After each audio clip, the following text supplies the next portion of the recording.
In terms of food safety, Buxton will be more road upgrades and stuff like that. Let's be real about this. Let's be real about that. So I was saying to people, you're going to get locked up for things you already themselves. If they can't do it bold-facedly, where your money is going. First program on Thursday, we look at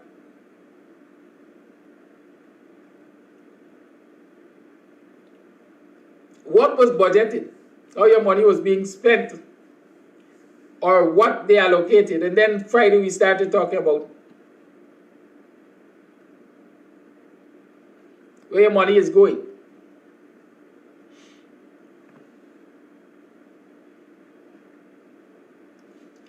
Why, Raj, you cannot ask me about them. I don't know anything. I don't even know who Boomer is. Oh, yeah.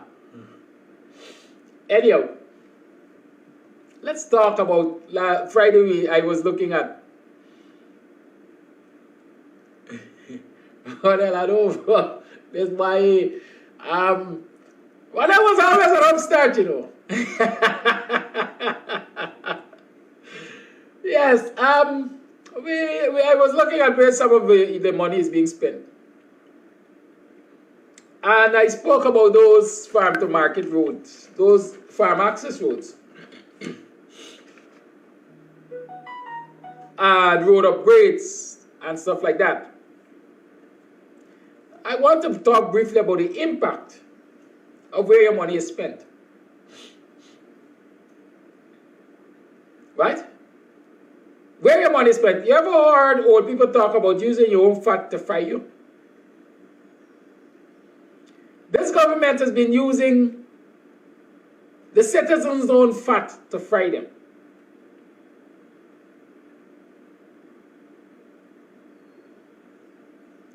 When you look at the allocations, you can't help concluding what's your fair-minded person that there are a lot of biases. Well, I guess economics and all these kind of things, budgeting must have bias. A lot of biases.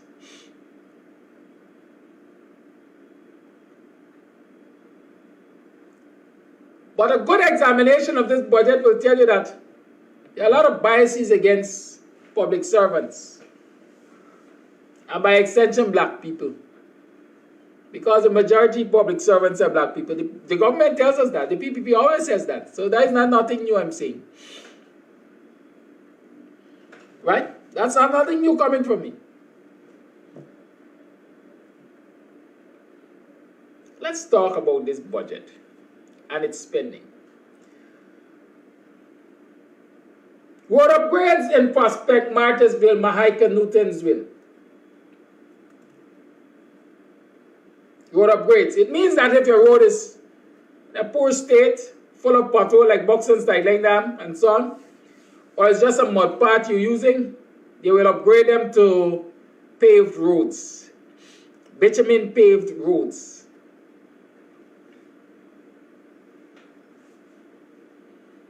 And when all the upgrades in Region 4 are being done in predominantly Indian communities, it has an impact on the lives of the citizens, the residents of those Indian communities, and also on the lives of the residents of black communities. Paul Singh said only racism will get me attention, including his attention. Right, Paul Singh? Paul Singh. Only racism gets the PPP votes. Why do you think they have such a racist and divisive attitude in government? So you have to take a page out of the book of your opponent. What's wrong with that? Paul Singh? Paul Singh? If your opponent likes to fight in the gutter, then you go to the gutter. What's wrong with that? If you find trench crappers and jagabats in the gutter, and you want to engage, that's where you have to go. What's wrong with that? Paul Singh.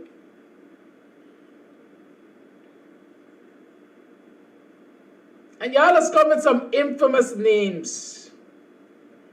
Like the old and the ground and the cartel is on this program some mornings. Right? So Paul Singh is telling me now, you know me, buddy. We were students at Annandale Secondary. Well, let me deal with that for now. If you and I went to Annandale Secondary together, and you have the gall, the temerity, the gumption, the balls to tell me I'm racist, you don't know me. You do not know me. We just went in the same space.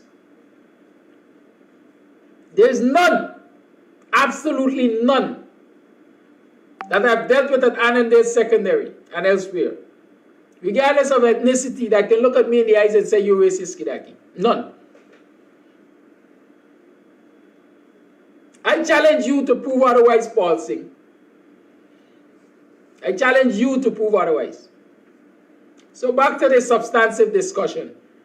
You're drinking the PPP soup, as against when we used to eat them hard puri. So you got a different mindset now. I remain me. I've always been true to humanity. Right? Back to the substantive issue. What is the impact of road development, upgrades, repairs, construction in Indian communities, or the residents of Indian communities and the residents of black communities?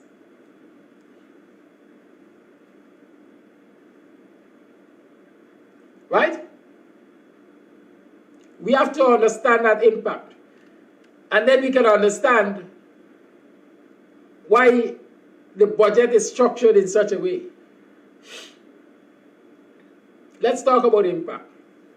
Farm access roads.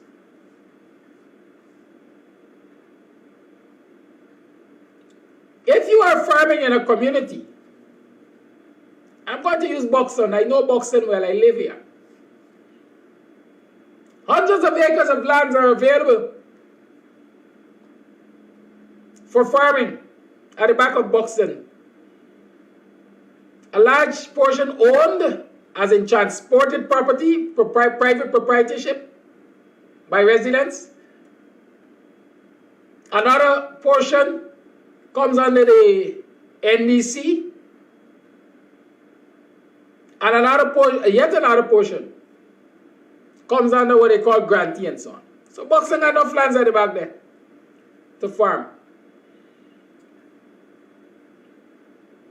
If Buxtonians produce which they do, or if they produce at optimum at the back there, no vehicle, no canter, whether it come from Puerto Rico or quarantine, would find it lucrative enough to come into Buxton to sell produce from Jamaica or Puerto Rico or wherever they come from. So long as the farms at the back of Buxton are producing at an optimum, all of these vehicles that come from all over the place to sell produce in Buxton will find that there is no space for them. So Buxtonians' money will remain in Buxton. That is going to have a financial impact on Buxton and on those very communities that those sellers are coming from. That's one impact I want to identify. As a community, Buxton will be more economically empowered. In terms of food safety, Buxton will be more food secured, because they will be producing enough, not only to feed themselves, but also to market externally. And so many of the vendors who come from far away to ply their trade at Annandale Market can find it difficult surviving, because there's a neighborhood community that is producing a whole lot that they know will be able to market in Annandale. Let's keep that in mind. And so where farm access roads are established is important, because farm access roads will aid in production. It will aid the producer. Let me give you an example. I said to you that Hubu Bagdam, Parika, expanded in agricultural production only after the then PPP government, I think, invested in the development of farm access roads in those communities. And so people were able to occupy the lands, establish homesteads on the lands, and farm the majority of it. And so if you go into Parika there, every farm, at least there's a home on it. Because people are actually living where they're farming, and they're farming the back of where the homes are. So they're at home all the time farming. But they can do that because they have all-weather roads. So transporting their produce from the farm to the marketplace is easy. Nothing stressful about that. They can do it whether it is raining or whether it is shining. But hop across to a place like Buxton. The Buxtonians can go to the back there and they can produce, they can occupy 1 million acres of land, assuming it's present. And they can produce all they want. But it will only be beneficial to them dry season. Because there's no all-weather road, there's no farm access road to talk about. We still talk about Company Dam and Sideline Dam and Milwaukee Dam, which lead into the back dam, into the farmlands.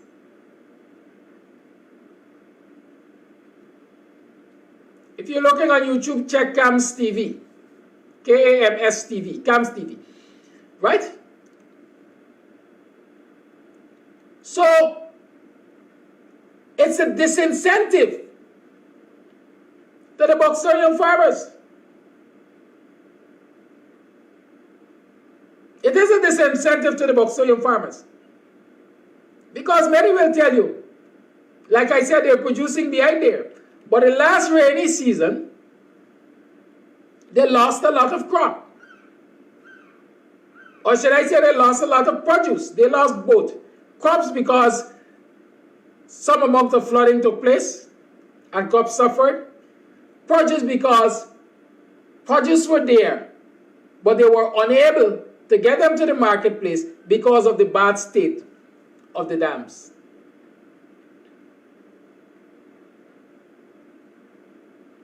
When it is dry weather, the road is fairly passable. The dam is fairly passable. They can go in with tractors, they can go in with horse-drawn carts, they can go in with buses, they can go in with cars. And bring out their produce. Even cycles, whether motorcycles or pedal cycles, they can do that and bring out produce. But once it starts to rain, those dams become impassable. It's difficult for cycles to go. It's difficult for cars to go. Difficult for buses to go. Tractors go. But in going, they further damage the road.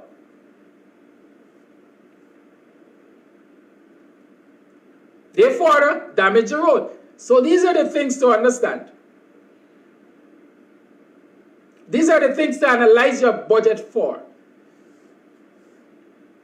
What is government's budgetary policy in terms of developing communities, farming infrastructure in this case?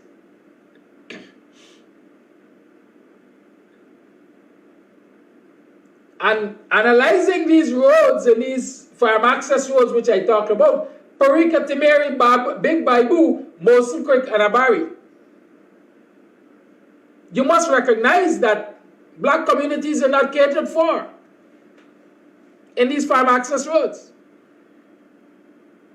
And so predominantly Indian communities are getting farm access roads. And that will aid the expansion of their agricultural produce. It means that will make them more food secure. It will give them more economic growth because they're now producing at levels that will not only feed them, their families and communities, but will also leave surplus to be sold outside of those communities and therefore bring in foreign capital, if you want to call it that. I'm using foreign capital loosely there. And so if they're producing enough that they can come to Buxton and sell, it means they're moving money from Buxton to those communities. And so the economic growth would be at a faster rate. But in communities like Buxton, where there is no supporting mechanism for farming, less is produced, and so they have to spend more externally, which means income is leaving the community. And so there is less to develop the economic fortunes of the citizens, the residents of those communities. And so poverty is engendered in those communities as against the other communities which are getting capital for growth and development. That's the impact of budget for you. Where your money is spent, on what it is spent, has a whole lot to do with whether you grow economically or not. Let me just juxtapose this to you. I have to examine the Ministry of Sports, Youth and Culture budget. But let me just assume, because it's a policy of the government, that when you look at the ministry's budget, you're going to see a lot of grounds and football field and so on being developed in communities, black communities. So they will say we are giving to black communities. Like the ground that is being developed in Melanie by you know who, right? And the ground that was retro-developed or underdeveloped in Buxton, right? Yes, they will tell you that they're doing more grounds in black communities. But what are the economic spin-offs possible from those grounds compared to a farm access road? So when they're giving other people's things like farm access roads and so on to aid production and economic growth, they're giving other people balls to play with. Because the balls have no real capacity of economically empowering them. They're giving them an outlet for their energies, pent-up energies, which ordinarily should have been used in the farm. Right? That's the kind of analysis I like us to do. What's the impact of your money that is being spent? They fry you with your own fat. Public servants who are predominantly black are paying consistently, if not the most, taxes in this country. A high rate of tax. And those very tax dollars are being used against them in budgeting.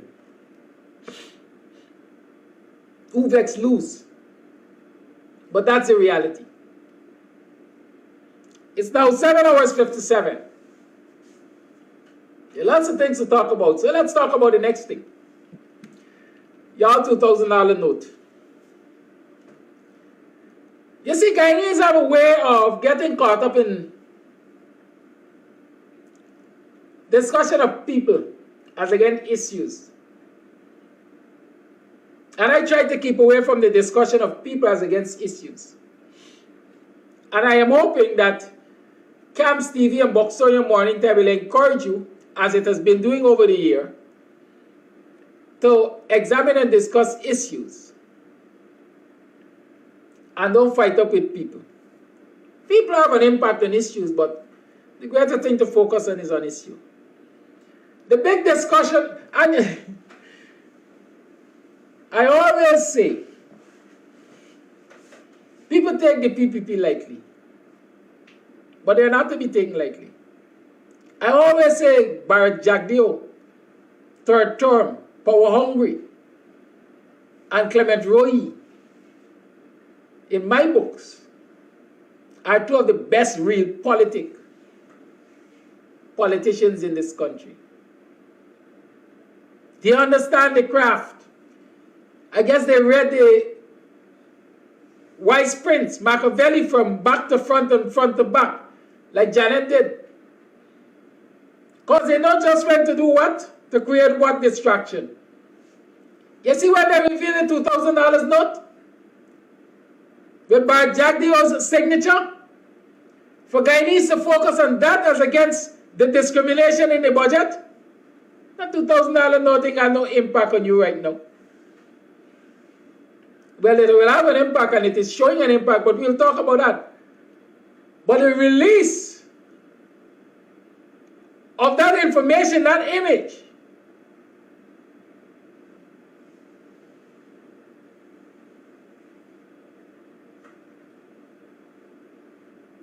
is where the bigger impact is. The bigger impact, the intent there is to distract you from the ills of the budget.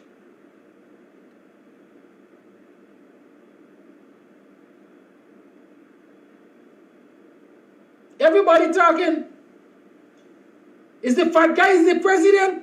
Is he named should it up on the $2,000 note? Is Ashley Singh is the finance minister with responsibility for finance? Is he named should it up on the note? How Barrett Jagdeo named there? That's the main cusp of the discussion around the $2,000 note. The color.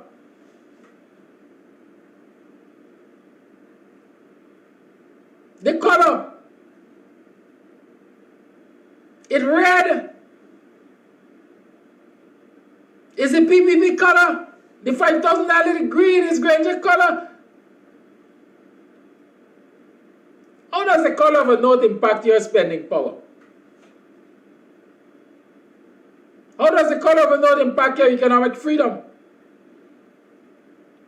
How does it impact your upward mobility or your stagnation? Colors of money ain't got no impact on nothing. But that is what Guyanese are talking about. But this is really where the real issue is. We have to have an understanding. Apart from this thing coming out, these images and so on coming out now to distract you from the budget, there's also a reason why you now have the issuance of a $2,000 note. And we as citizens have to understand why governments invest in the release of larger notes in their economy. Why do governments find it necessary to release bigger notes? I haven't been following it, but I mean, I can Google it and find it, but you can do that too. Let me encourage you. Students must do research. What is the biggest note in Venezuela?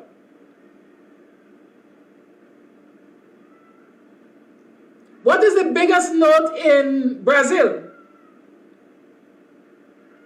Go to the poorest African country, or poorest country on the African continent, and find out what is the biggest note?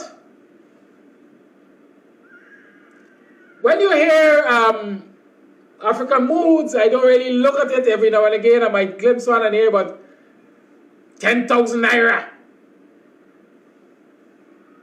50,000 naira, right, for bread. Right? Newton is telling me that Zimbabwe has a $10,000 note.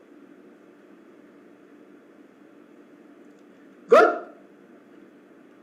Do your research and you will find the poorer countries having the larger notes because of inflation, devaluation. devaluation. When you have inflation in your country, especially when it is running away like I think it is in Guyana, they call them galloping inflation. When you have inflation in your country, things become more expensive. People have to walk around, especially in a cash economy like Guyana's. People have to walk around with more money to access goods and services. It makes them more susceptible, right? It makes it easier for criminals to target them and rob them of large sums of money. Are we following the reasoning? With inflation, things become more expensive, and so to get goods and services, people have to walk around with more money. And in Ghana, if you look at the currency notes, then walking around with more money is a bulky thing.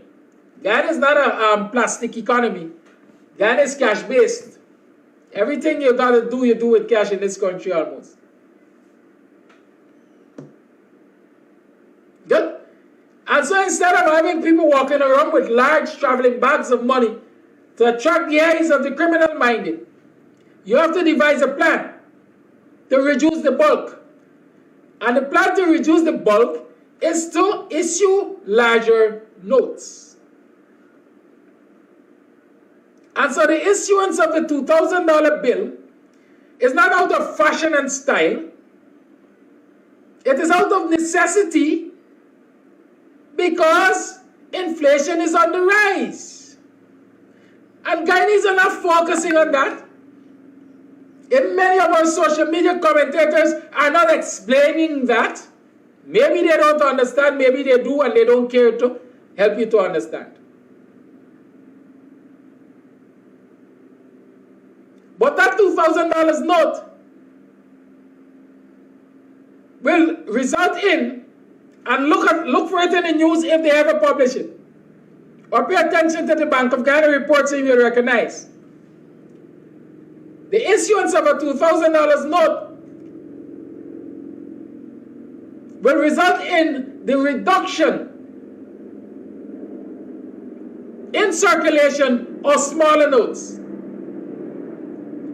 So you might find a reduction in the coins. You may not find a $1. They still have a $1 coin? Yes, I think. Right? But the $1 coin may be moved out of circulation. Or the $5 coin or the $10 coin. Those coins might be moved out of circulation. And so you go to the small note, $20 note, $100, $20, $50, $100 note. You are going to have smaller amounts of those notes in circulation. You might have a total removal of the $20 or $50 note. And so the lowest note you might have in this country eventually is the $100. Continue to pay attention and remember,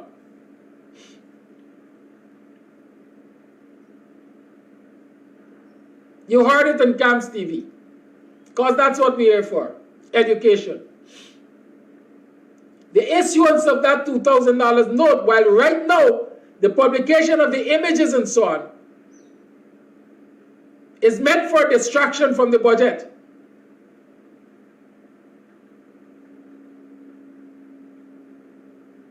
The issuance of that note eventually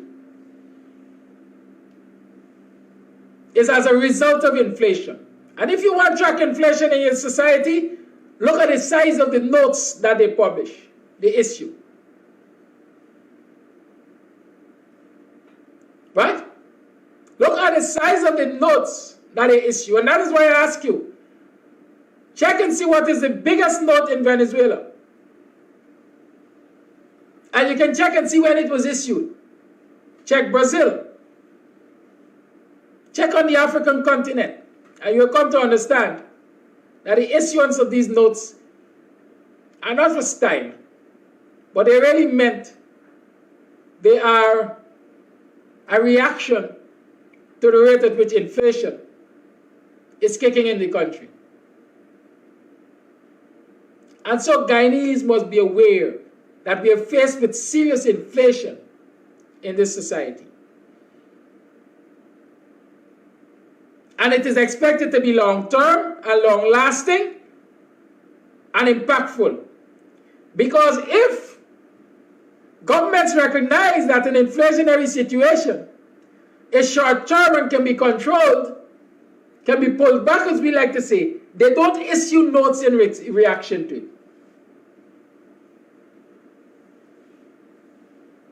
Right?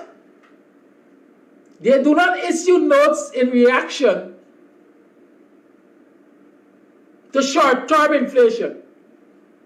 And so once you have these notes being issued, you know that this is perhaps a state of permanency, if I dare argue that. That is expected.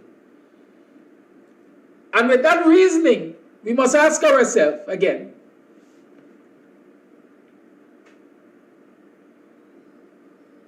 what impact does the budget have on your life?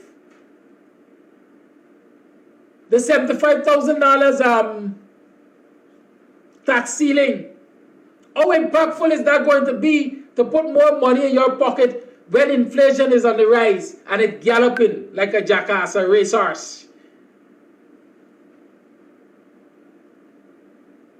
Quick time, the benefits of that. Well, I don't even know if you had any benefits from it. I don't even know if you saw any benefits of it. Right? But quick time, let's assume there were benefits to be had. Quick time, the benefits of that increased tax ceiling will be reduced. It will be eliminated. It will disappear.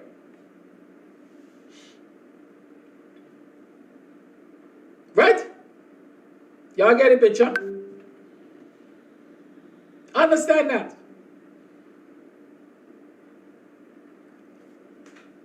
With inflation, I know you felt it already. The 7% increase that was given in December, gone through the wind already, gone through the door. As they say, you got paid by the fan.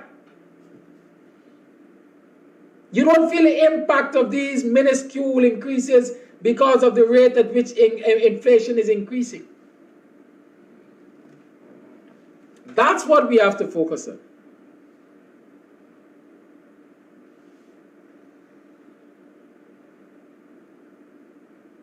Right? That's what we have to focus on. Don't be distracted by money color. I don't care what color the money got. Once it empowers me, that is what is important.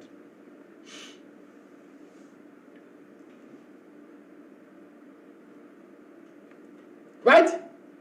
It's now 11 minutes past the 8 o'clock hour. And let me tell you, it's the 31st day of July, 31st day of January in the year 2022. It's month 10. Tomorrow marks the 1st of February. Good? We got bills to pay. So up across there, put something in the cash app. Arrange to send a transfer to Guyana. Remember, I am depending on your transfers to live.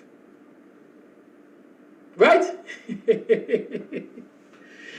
On a serious note, please make your contributions. There are things that I would love us to do in the new month. And one of those things, in my mind, is very important. We have children going to school hungry. As of next month, I want to start a one-day-a-week feeding program for some students in the community. Good? As of next month.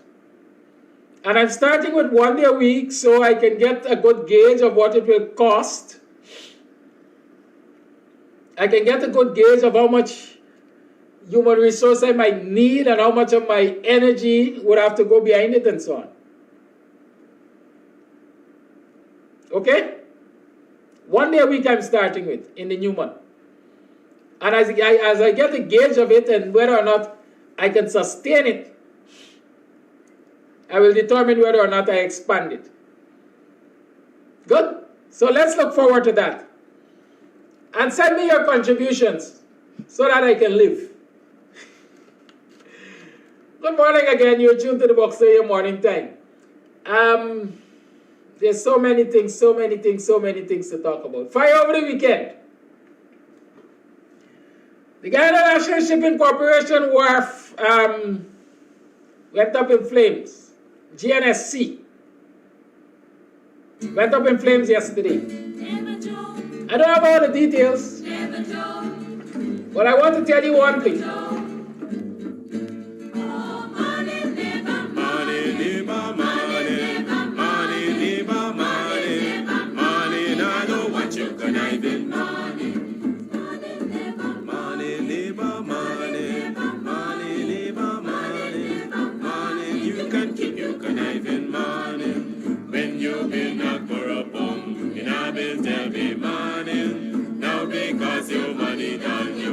Conniving money, when you had your pocket full, in our bills there'll be money. Now because your money done, you hustle for tell me money. Yes, money, neighbor, money, neighbor, money, money, neighbor, money, money. Now don't want you conniving money.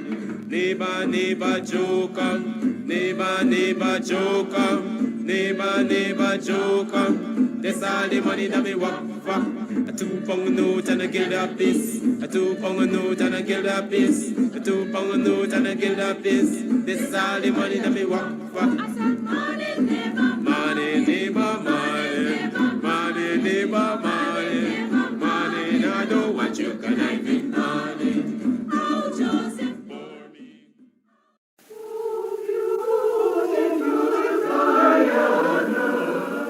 Oh, my lovely native land, more dear to me than all the world. I see washed on this strand, or down upon the borders, looking out upon the deep, the great Atlantic flowed into a fury.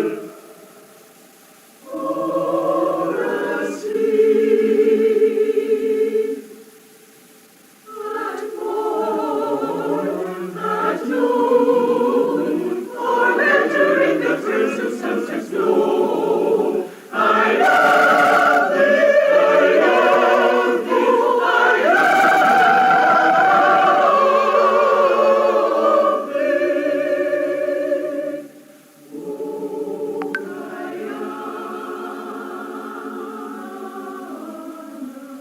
oh, beautiful Guyana, oh, my lovely native land, more dear to me than all the world. I see washed sun is round, or down upon the borders, down upon the deep, the great Atlantic flowed into a fury. Flowed into a fury. Or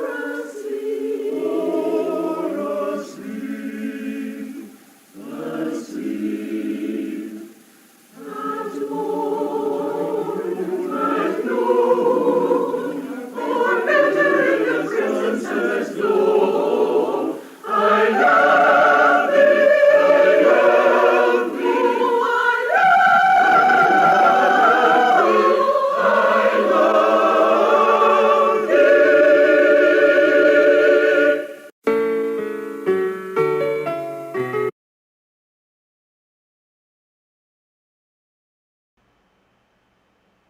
Good morning. Morning, neighbor, morning. Welcome to another program of BUXTONIAN Morning Time at 4 minutes past the 7 o'clock hour on the 2nd of February, in the year 2022. It's Wednesday, is it? Yes, it's Wednesday. All day today gonna be Wednesday. All day today will be the 2nd of February. But all day today will not remain the same. Expect some surprises from some place or other. Ghana is full of surprises, isn't it?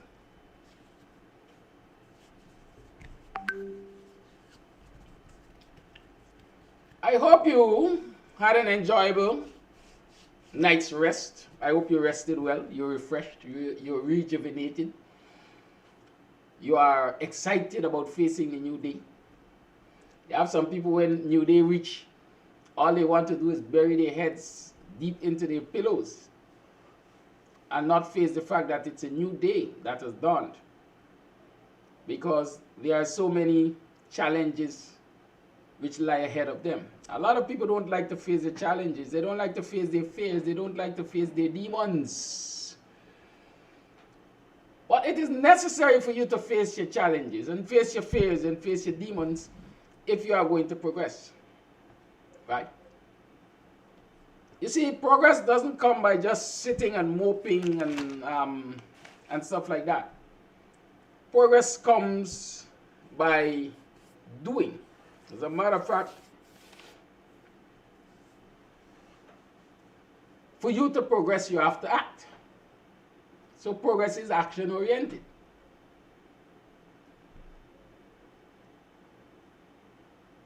So regardless of what you do, regardless of what you're faced with, move. Keep that in mind. Move. You must be moving, regardless of what you're confronted with. Good? They say if the mountain can't come to you, go to the mountain.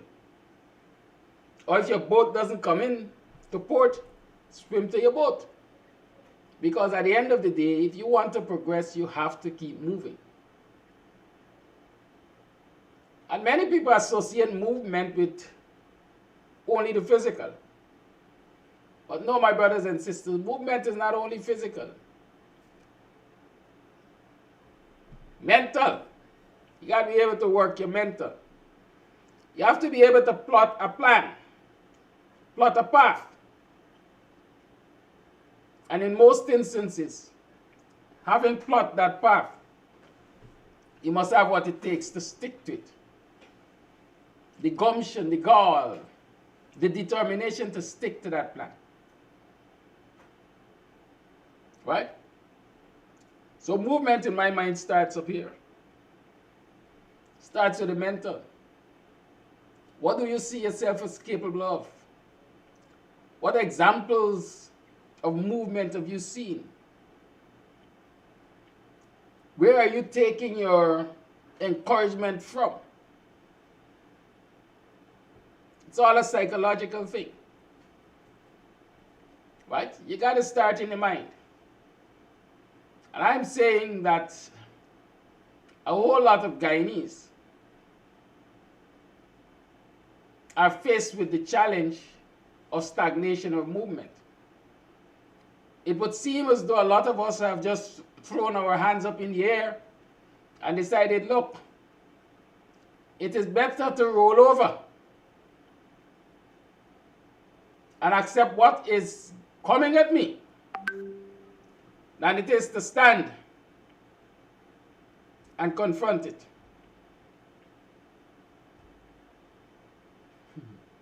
Right?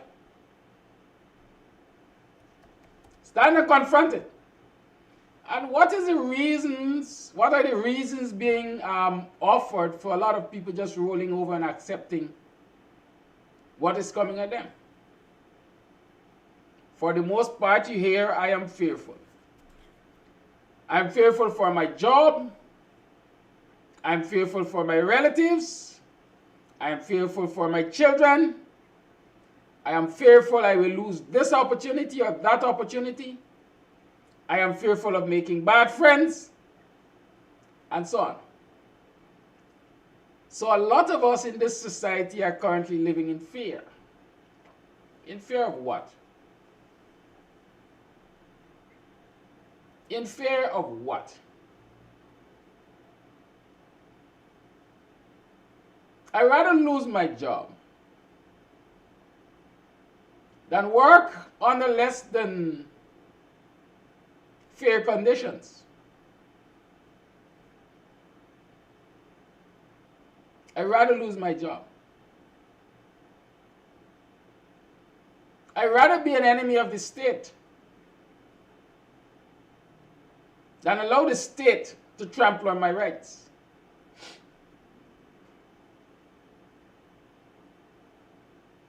I'd rather see my children and relatives at home around me, us sitting together and strategizing to beat the system of oppression, than have them work under oppressive conditions.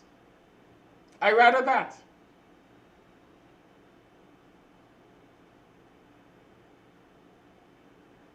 But you know what will gladden my heart?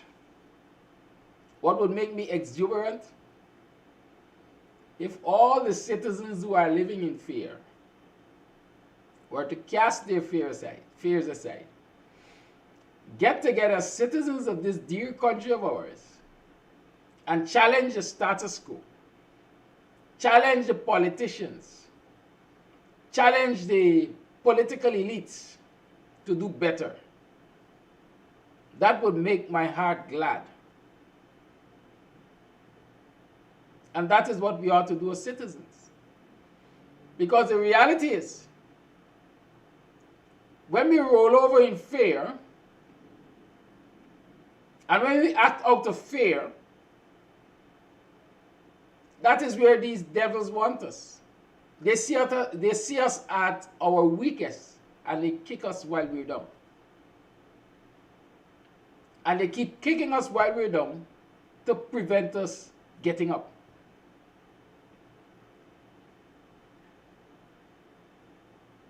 But as we usually argue, there is strength in unity. There is strength in the numbers. And so until Guyanese get together in unity of cause, at least, right? In unity of cause, we are going to remain down-pressed, oppressed, trampled upon, and in fear. And in fear. Stop believing that playing nicely is going to change the situation.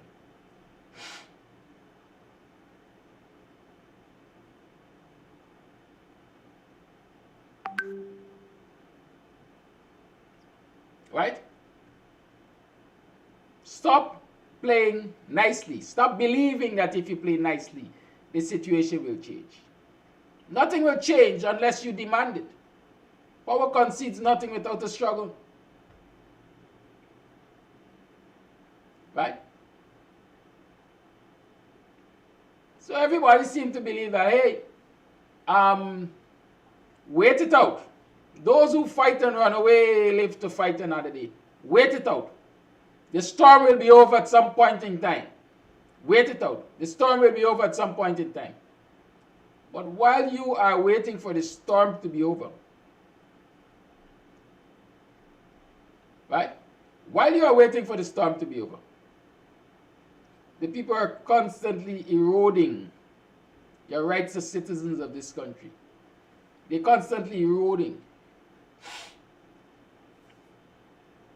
your opportunities for upward mobility. They're ensuring they put you in a place of dependence, so that regardless of what, they will always be in control. And this is not a situation that affects only blacks in the country. It affects majority blacks, but it affects the entire society of the have-nots. The entire population of the have-nots.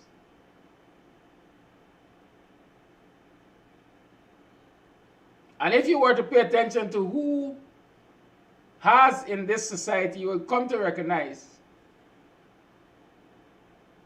that it is a very small percentage, perhaps about 10%, of the 750,000 persons who control the majority of the wealth in the country. So we're talking about 90% approximately of people who are exposed to the oppression of the state, exposed to the oppression of those who have, exposed to the oppression of poor policies or discriminatory policies of the state.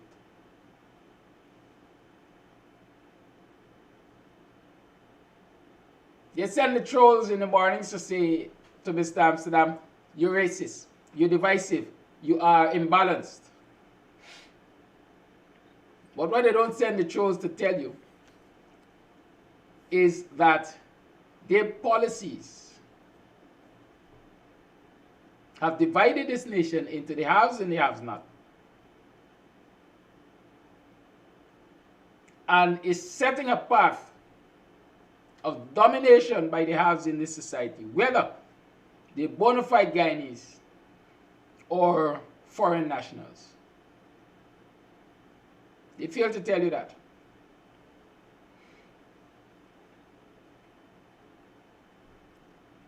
As I said, just on cue, Vijay Pasada, whatever his name is, one Guyana,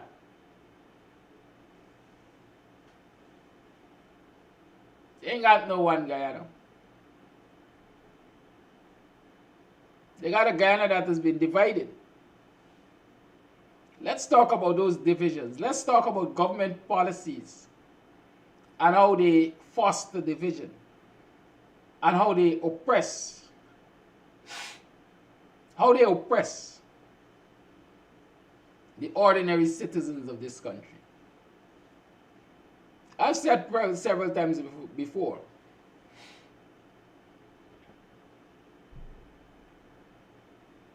those who have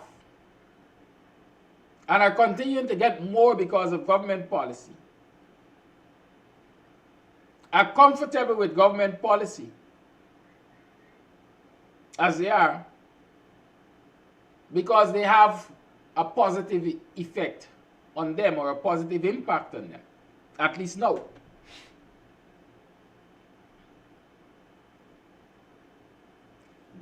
Those who do not have, while uncomfortable by government policies, are unwilling to shake the boat because they are dependent, or they believe that they have to be dependent on those who have, the enablers of government and their discriminatory policies.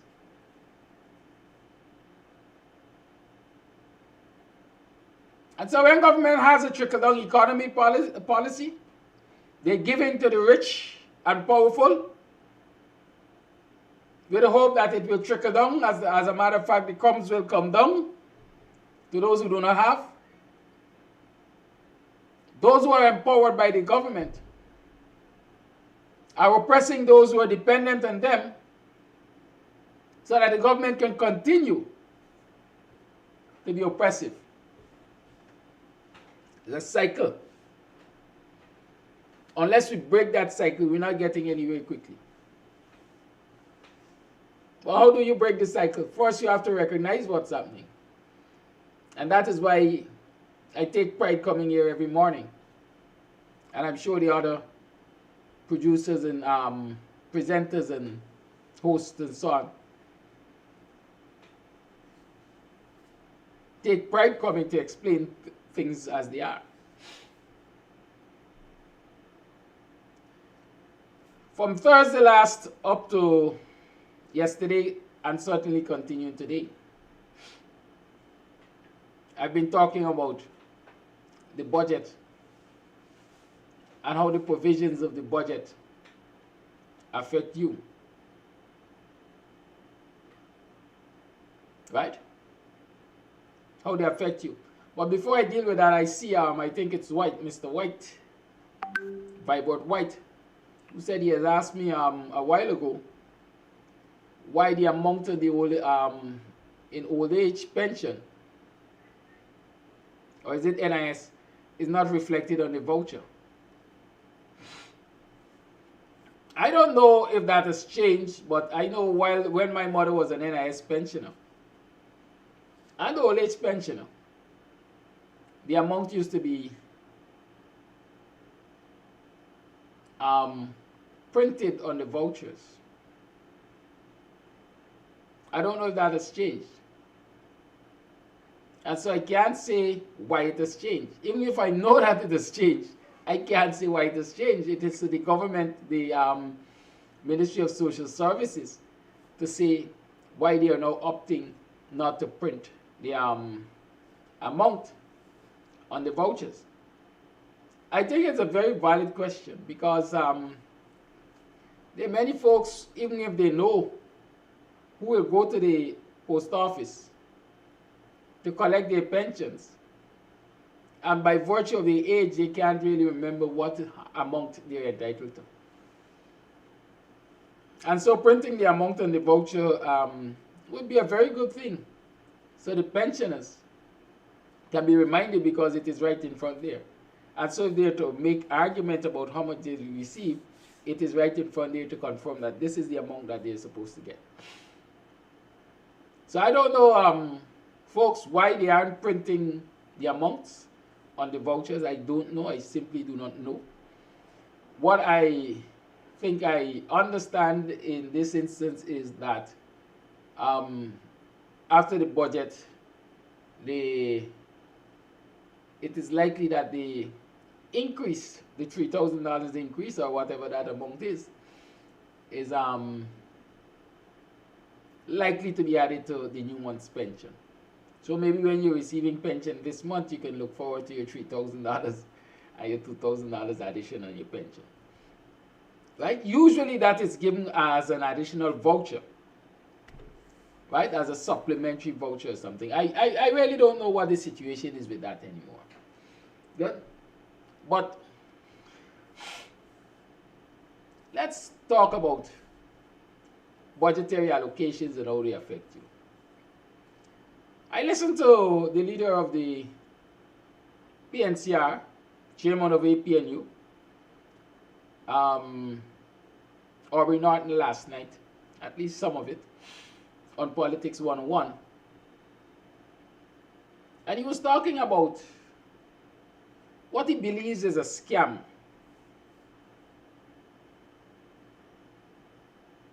Along the East Bank corridor there,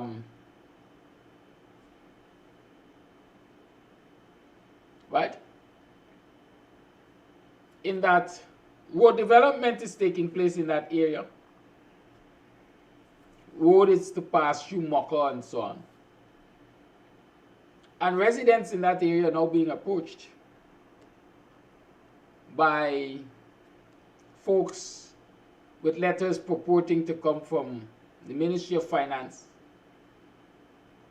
offering them large sums of money to relocate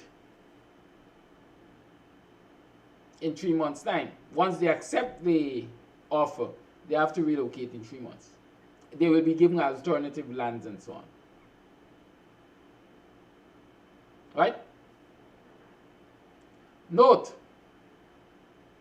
according to Mr. Norton, Aubrey Norton, residents in the Mocha area are being offered monies as much as $22 million to relocate to other areas where land will be provided for them. And they will be facilitated, let's say, to get these lands and construct their new homes and so on. Having accepted these offers, in some instances, as much as $22 million.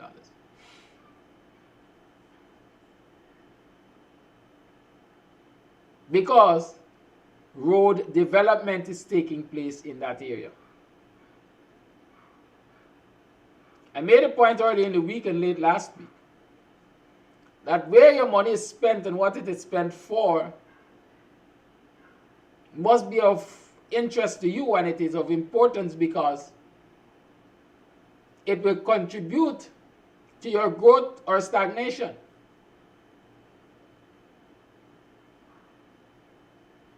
And many persons will ask, because Norton's advice to the people was not to take it. Many persons will ask why I mustn't take it. I got this old house here since 1940.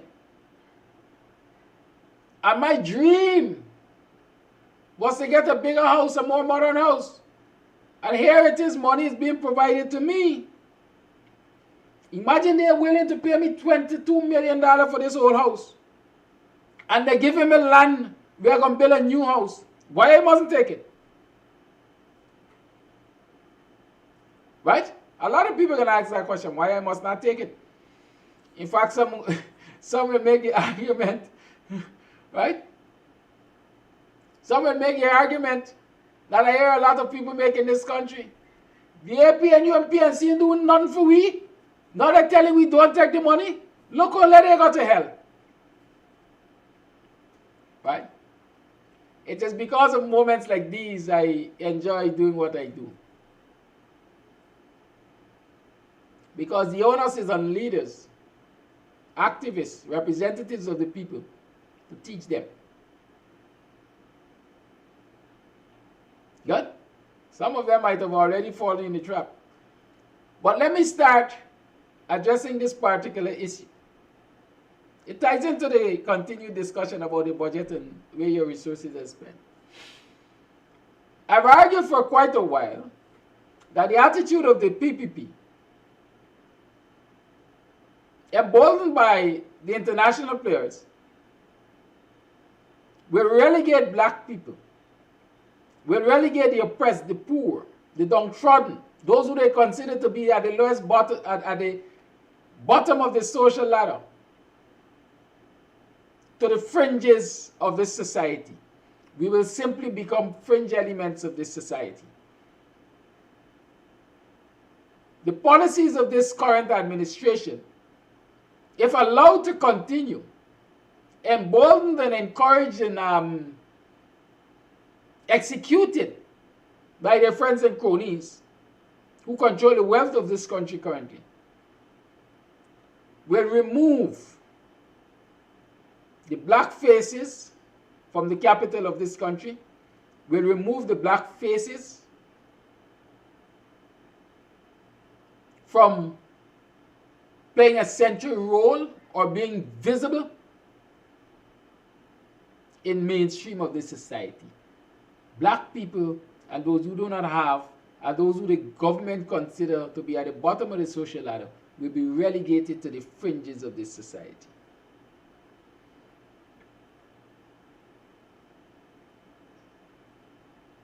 Case in point, the offers that have been made to the residents of Maka. Development is taking place along the East Bank corridor.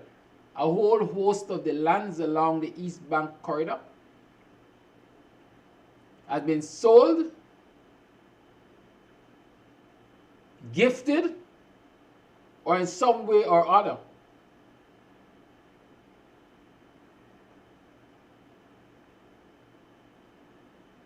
taken control of by the rich and powerful in this society. The majority. There might be spots here and spots there that remain free. But in the long run, wherever those spots exist, we should have a fair idea of who they will be gifted to. And so development is now taking place, infrastructural development is now taking place along that corridor. You're going to see more private development taking place also. Because all of these people who have been given these lands and were laying low all the time will now come out of the woodwork and start to develop those lands. You're going to see lots more gated communities. And so the communities which existed there before, and where poor people have a foothold, will now be faced with challenges like these. In some societies,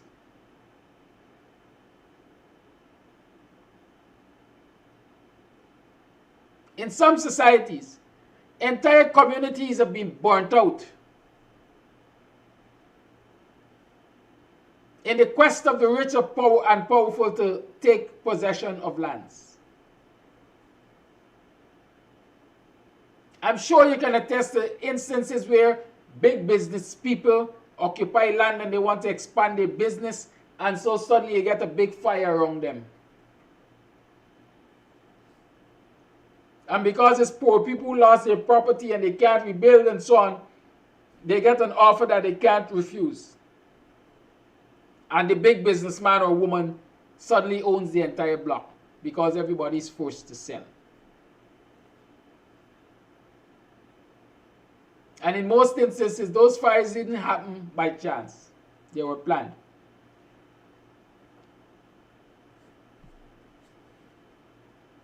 And so you have those established communities along these banks. Why we want to say historical communities. You have the Mocha and the Agricole and so on. Those communities are there. They're predominantly black people. But the lands in front of them were allocated to rich Indian and other people in the society. And so when development is taking place now, they have to come up with plans how to get them to move from here so we can spread our wings.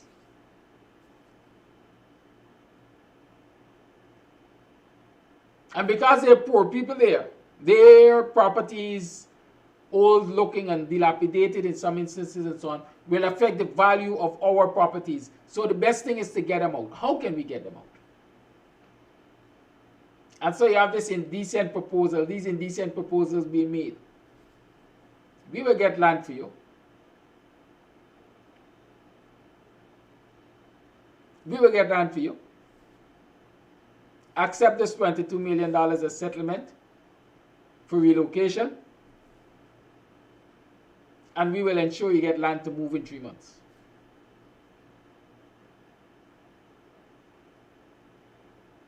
People understand that there can be no real benefit to you by accepting those offers. Let me explain them to you.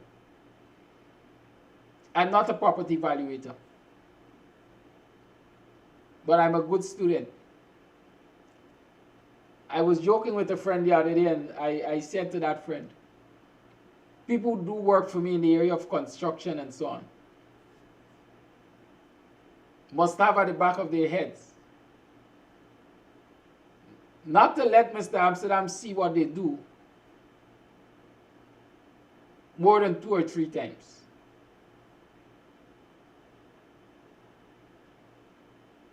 Because it's likely that the 4th time he needs to do it, he is likely to try to do it by himself.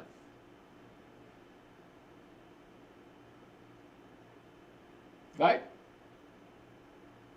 They say we don't like to read. As a people, we don't like to read. But reading has its value. And discussions such as these have their values.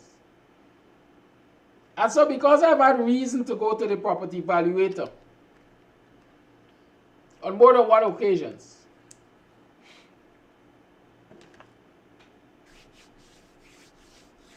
I have come to understand some of the things which determine the value of property.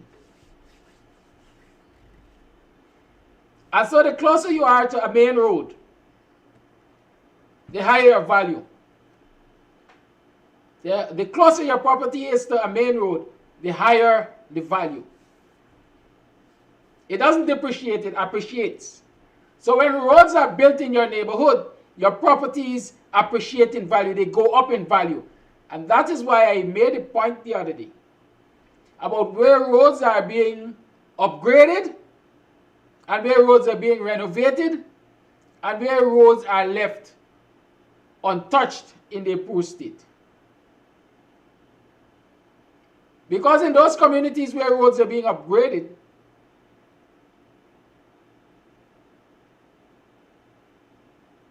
property values will rise. Property values will rise. And so when you see the government capital spending focuses on roads,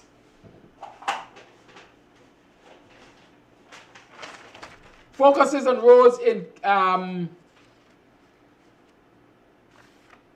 Micah, Newtonsville, Prospect, Martyrsville, Mont Repose, right?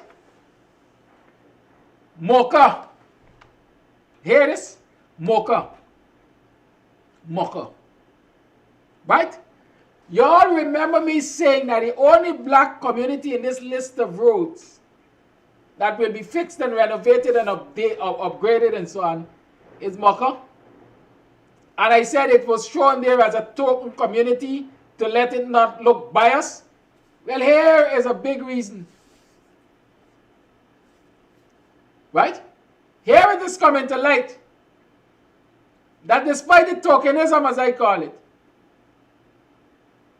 the hoarders of money and the haves are now rushing in that area to tell the people 22 million for you to move. Because when roads are developed, property value appreciates. So that old house which the residents of Mocha are now saying is 40 years old and is not valued the $22 million. Right? What you have to look at is not the whole house, is the land. Because the land value goes up. As old people used to say, we don't have feed land, we only have maintain and ensure it's well drained and so on. You don't feed land. But the value continues to rise. Because as less and less land become available, less and less land remain free, the demand for land goes up, and with higher demand, higher prices. And with road development, higher prices.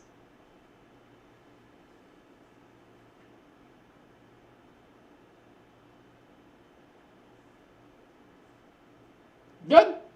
These are things we have to teach each other. So where roads are developed, property value will rise. That's one factor which impacts property value. The closer you are to a school, the closer you are to a school, the higher the value of your property. The closer you are to a school, the higher the value of your property. And I dare say public schools, because, I mean, there are lots of private schools now. But as far as I know, the criteria really looks at public schools. Government schools. How close is Mocha, for example, to a government school? I know Houston Secondary is not far away. Because Houston is not really far from Mocha. Right? Are you within a 10-mile radius? That affects the value of your property. So wherever schools are being built, again, check in the budget and you will see where schools are being built.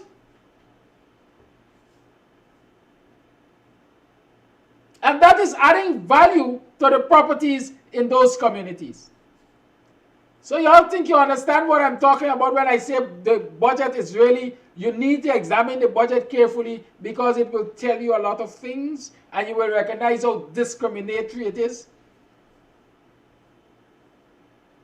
And it will give you an idea of the thinking of those who are wielding political power. So the closer you are to school, the higher the value. Roads, school, markets. The closer you are to the market or a market, the higher your value, the value of a property. Healthcare institution, right? Post offices, banks. Those are all factors which affect the value of your property. The closer you are to them, the higher your value. Y'all take a trip along these bank corridors and see where Mocha stands in relation to all of those things which I mentioned. Check the budget and see the communities where a lot of that kind of infrastructure is being placed. And you will understand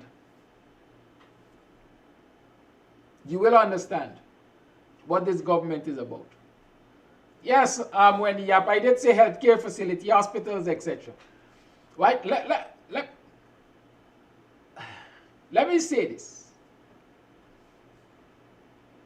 When I spoke about the East Coast Road expansion project previously, I said the original intent of the PPP was to stop it at Annandale. Partisan, those who were in government, in the Ministry of Public Infrastructure and so on, can attest to that. Why would any government expand a public thoroughfare from the capital city, well, this one started at around Sherry Street, and stop at Annandale? Annandale is the last in a string of East Indian communities coming from Georgetown. And if you were to examine, take a bus from the East Coast Park. If you were to examine the development, private development, growth and development of businesses, establishment of businesses along the East Coast corridor, from Sherry Street up to Annandale, you will understand the value of the expansion of that road in those areas.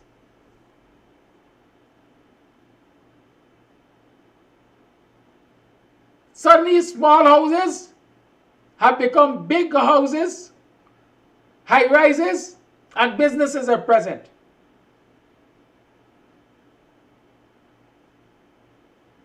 Because they are right on the front line of a major thoroughfare. So why do you suggest the intent of the PPP was to stop it just at Annandale? Because villages like Buxton and Friendship and Vigilance and Melanie and Bachelor's Adventure, you know the whole string there? Bachelor's Adventure and Paradise, Haslington, Golden Grove.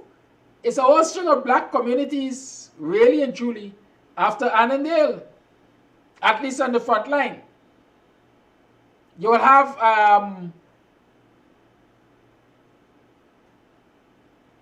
a village like Strasbourg, which is Indian, in between a whole string of black villages. Then you will have, and more, in between a whole string of black villages, and it will continue like that all the way perhaps to Michael. So understand why their intent was to stop the road at Annandale. Because to continue the road from Annandale eastward was to bring development to black communities. Was to cause the property value of those black communities to increase. And that is not the intent of the PPP. That's not the intent of the PPP. So even in their budgetary policies, in their infrastructural policies, in their capital works policies, there is discrimination and racism. So y'all don't come and tell me about race. We see it every day from the government, and the evidence is there to prove it.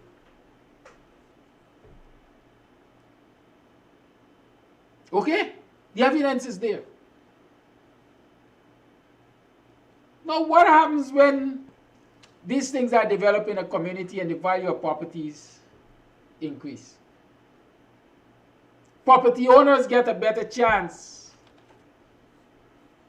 at succeeding, elevating themselves. I know. I have friends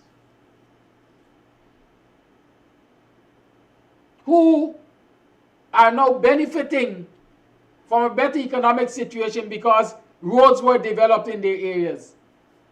And they were able to establish businesses, or they were able to even rent their properties out to people who had money to establish businesses.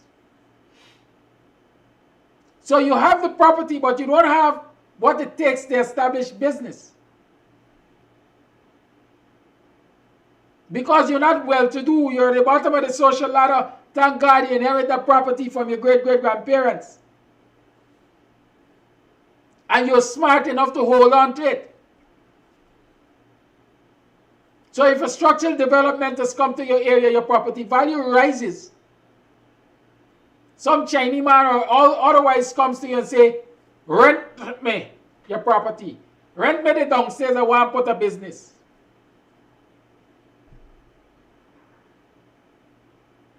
And so you now get a chance to earn income. If you use wisely, you will use to modernize and maintain your property and eventually invest and all of that.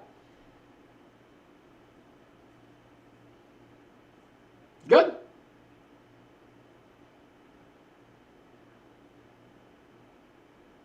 So in a lot of communities where people are allowed to their property and development is taking place, many people are able to rent their bottom houses or even rent a plot of land for big money and they're getting by. So when the PPP discriminates in its allocation of resources for infrastructural development, understand it is policy which affect black communities and black people. And the haves not. Understand that. And for as long as I recognize that, I'll call it. And so I'm saying to brothers and sisters, I'm saying to citizens, when they come and they make these indecent offer to you, because that's what they are, indecent. $22 million to a poor man looks like a whole lot. But that same $22 million will not even be able to construct a home of similar size in the community where you will be sent, where you will be reallocated. That $22 million might very well not even be able to construct him or her a new home because of the cost of living. Even if it were able to construct a new home,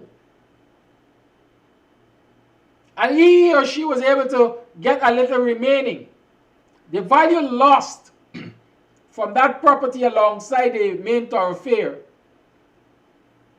is way more than he or she would be able to keep from that $22 million. Way more. And so we have to be patient. We have to hang on for dear life. We may not live to see the benefit, but our next generations may very well see the benefits. My friends usually tell me, Mr. Amsterdam, you're a man of faith. I have a friend who came here the other day for a recommendation. And he was saying to the person that he came with, every time I come to Mr. Amsterdam's place, something is different. Something is different. This man really faithful and got patience by. You know how much years he trying with this place? But the road is so bad, nobody really comes. Y'all hear what I'm saying? But I understand what I'm dealing with. I usually tell them, don't worry. A time will come when Sideline Dam has to be paved. And that might be the day when I enjoy the benefits. Even if I don't, the next generation may. Because what I'm doing is preparing for when that opportunity comes to me to benefit. So when the opportunity comes for me to benefit, I would be in a far advanced state of readiness.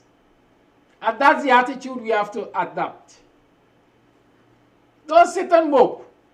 The little that you can do, do. But hold on for dear life.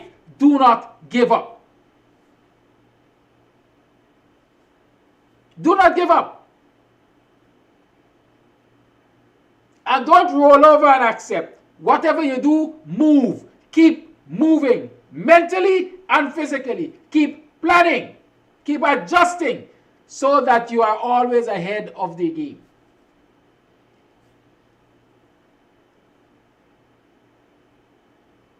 Right? That's it. That's a mentality we have to adapt. And that's what we have to teach our people. Because what? $22 million is a drop in the ocean for them banners. $22 million is what they would lick Blackboard with in a night. So there's the entertainment allowance a night that they have for you for your lifelong achievement. Some of you might say I'm talking crap, but I know what I'm saying. Many of these halves, the big shots as we call them,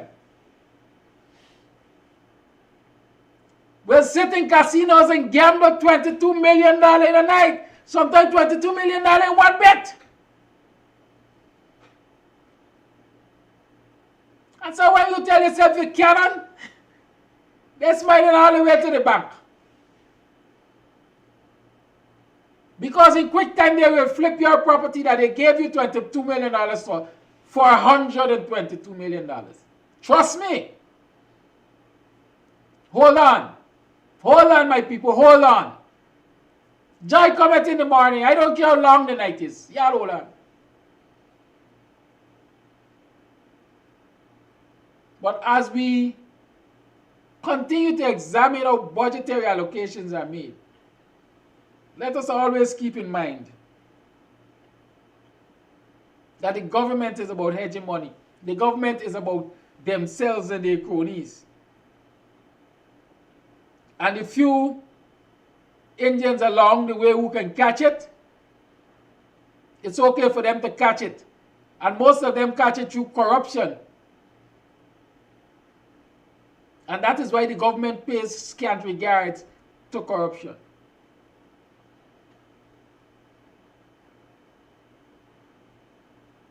Right? That is why they pay scant regard to corruption. Because they got a trickle-down mentality. Remember that. And so listen, we're looking after the boys at the top. We're looking after ourselves at the top.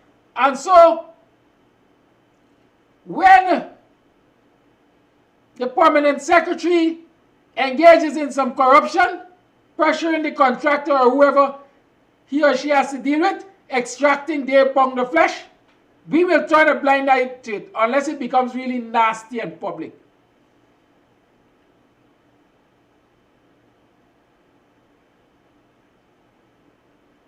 Because they will feel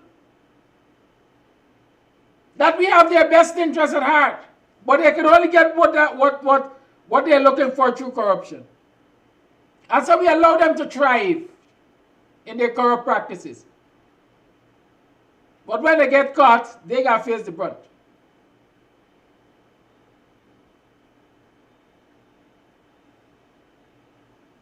Leonard Greenwood, that street needed immediate attention from quite a while ago. You trust this government to give it immediate attention? You're one of the faithfuls.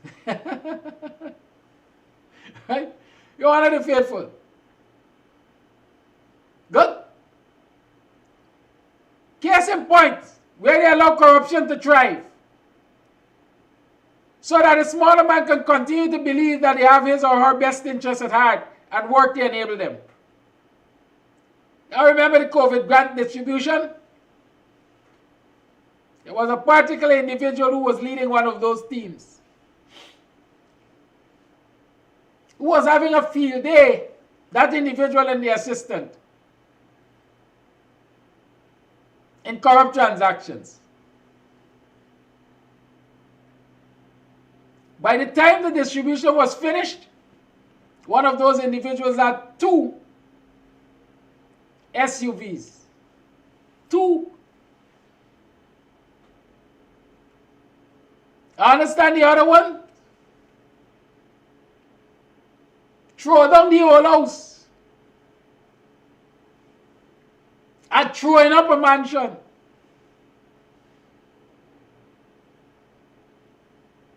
They will feel that they have achieved under this government as corrupt as the government is, or as wicked and divisive as the government is.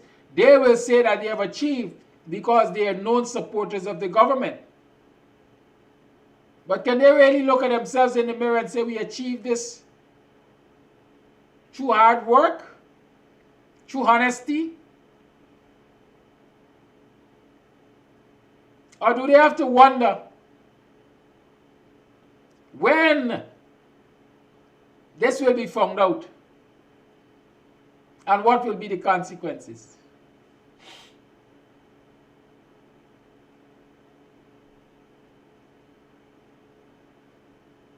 Well, let me tell you, and I'm showing you again where this cabal encourages corruption. Always remember, at the end of the year, once you have a good Auditor General,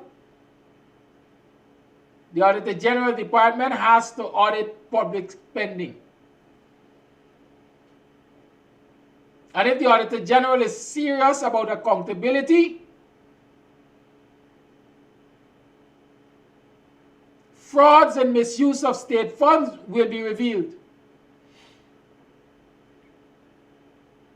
And when they're revealed, people are supposed to go to jail. But in this instance, the audits reveal the corruption in the distribution of the COVID grant. And fingers were pointed at least one of these individuals. But instead of that individual being made to face the law, an arrangement has been made for them to refund the money. You won't hear that in the news, will you?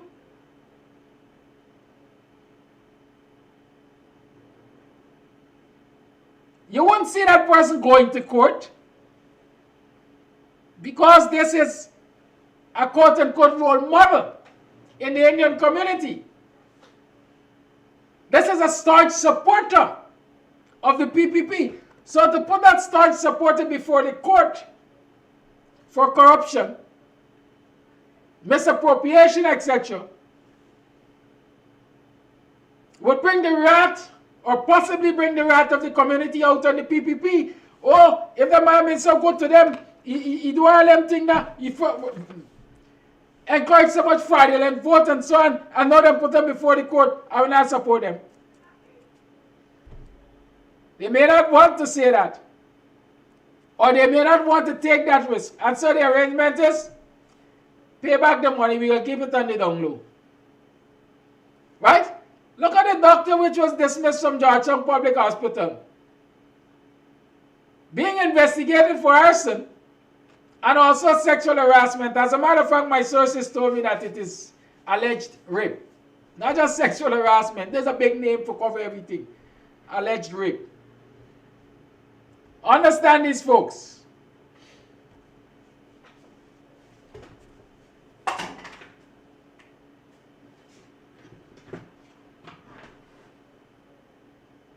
Yes.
Pay back the money, and we're going to keep it on the down low. Or like somebody saying, maybe they run the risk of him spilling the beans. To name all the others who are involved in the corrupt practices. And the higher-ups who were collecting their cut from the corruption.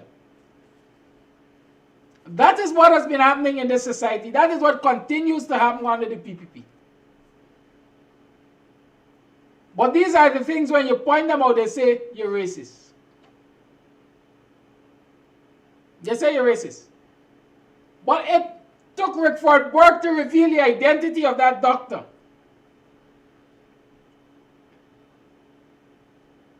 Right? An alleged rapist receiving protection from the state. An alleged arsonist receiving protection from the state. And that's only one instance. If you go wrong this society, and by the way, I remember sharing with you months ago, last year, a matter where I think it was the secretary, I don't want to misstate, but it is an officer of one of the commissions, Public Service Commission or one of the commissions, was harassing a young lady in Mahaika or somewhere along that corridor there. I will have to go through my documents to find that file again.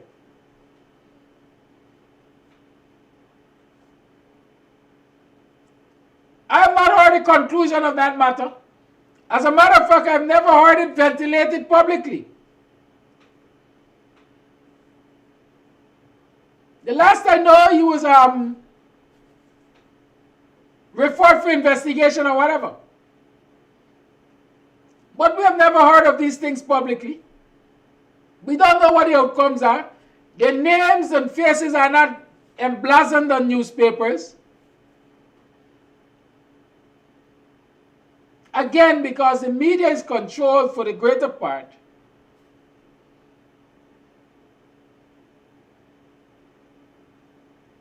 by a majority, let me say, non-black ownership. Starbuck News is the Dicaries, I think. We call them Portuguese, you call them whatever you want.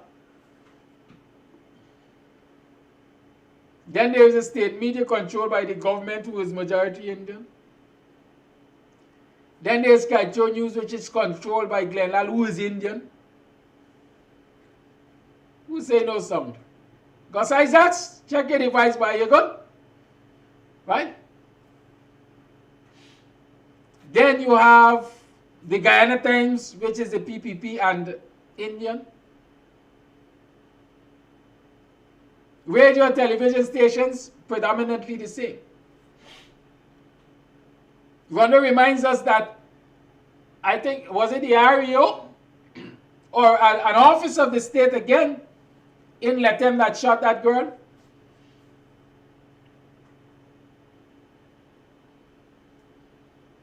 They don't even wait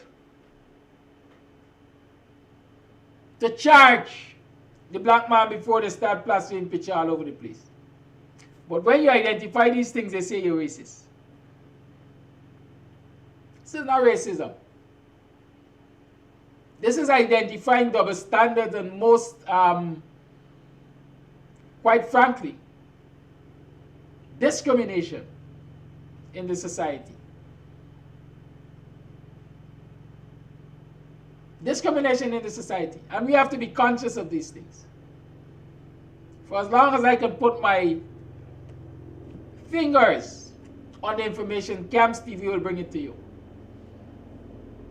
You will get all the information. And I ain't curry favoring, I ain't glossing over anything. I like give it to you raw.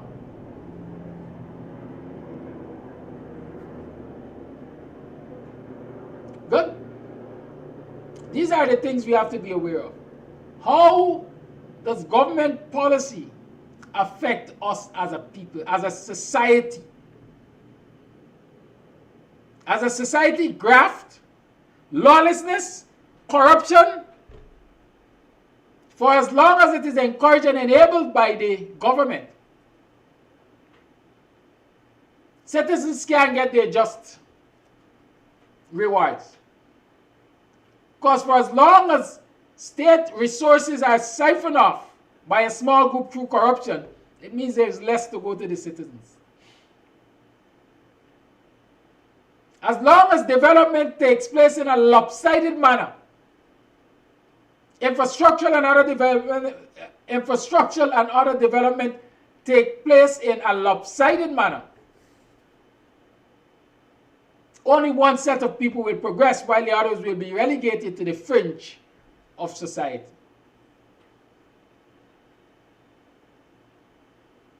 So the way in which your resources are allocated through budget is extremely important. And so we have to pay attention to that. We have to continue to discuss that, so that you can recognize the disparities.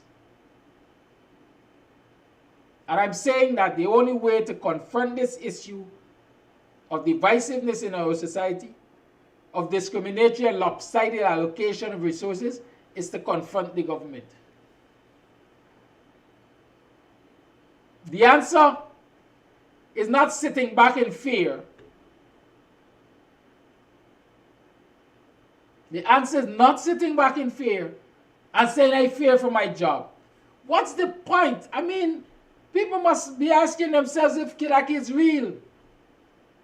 But what's the point of me being abused psychologically on a job that is paying me minimum wage, which cannot even adequately take care of my needs?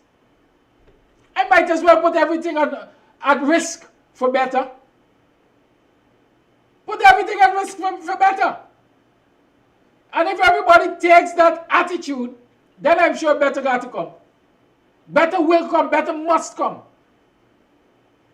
Because in all of its bravado, this government doesn't want to see the state's apparatus ground to a halt. That is where the power of the people lie. In grinding the government's apparatus to a halt. But all of them talking about they're frightened this and they're frightened that. Frightened what? I holding on to a job that makes me practically a beggar.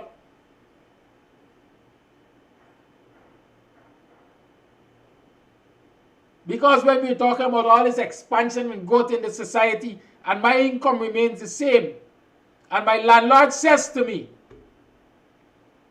your rent as of this month will be $70,000 a month. You can pay it or leave. That's a reality with which you have to be confronted. You think it's far-fetched? Property values are going up in this society because of where infrastructural works are being done, number one. Number two, it's an oil economy. More and more people are coming to the country to look for opportunities. More and more people are looking for places to live. More and more people are looking to acquire properties. And so property values are going up. I would be stupid as a landlord. And I'm being real. I would be stupid as a landlord to know that I can get, because of the demand, $100,000 for the property which I am renting somebody who currently pays $50,000, and not give them notice to pay an increased rent or move out. I'd be mad. I'd be stupid. I would be making no economic sense. Right? And so all those of you who are sitting in people's properties rented, and tell yourself, well, hey, I ain't going to protest this government for better wages and salaries because I might lose my job. You might lose your home.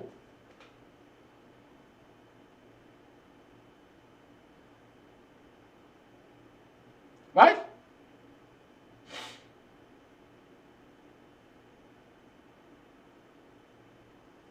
You might lose your home, or what you consider your home.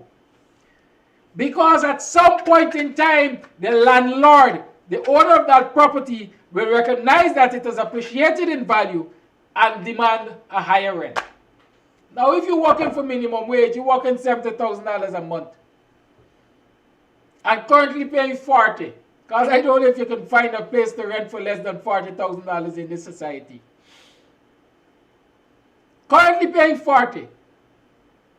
When the landlord comes and he says, well, hey, it's 60 now. How are you surviving? How are you surviving?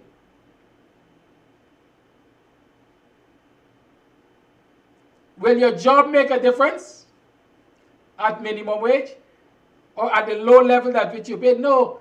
Guyanese have to recognize how these things are intertwined. Don't tell yourself you're comfortable or you're safe. Even now, there are lots of people who are working with the government, but once they pay their rent, they have to be scrounging to survive for the rest of the month. They're either doing extra duties, moonlighting, working taxi, whatever, selling something in an oil economy, in a country that is producing oil. And people are comfortable saying that, hey, I am fearful of challenging the status quo because I might lose my job. What's the point? I'm going to leave on this note. And this is not poking fun at anybody, but this is admiration. Let me make it clear, this is admiration. I'm not going to call anybody's name, but I read an article the other day, let's call it a testimonial, from someone who graduated from the University of Guyana recently. I know the individual. We worked together. I'm almost sure they were earning more money than I was. But reading the article said to me that this person, prior to working with the government, was self-employed. Person was self-employed. Left self-employment, is working with the government, or was working with the government. Government changed, that person got dismissed. Is now a graduate of the University of Guyana. Right? During this, after dismissal, I understand the individual worked taxi. Is now a graduate. I am sure, I want to assume, it is likely that that individual will now use the university certification, etc., to try to get employed with somebody.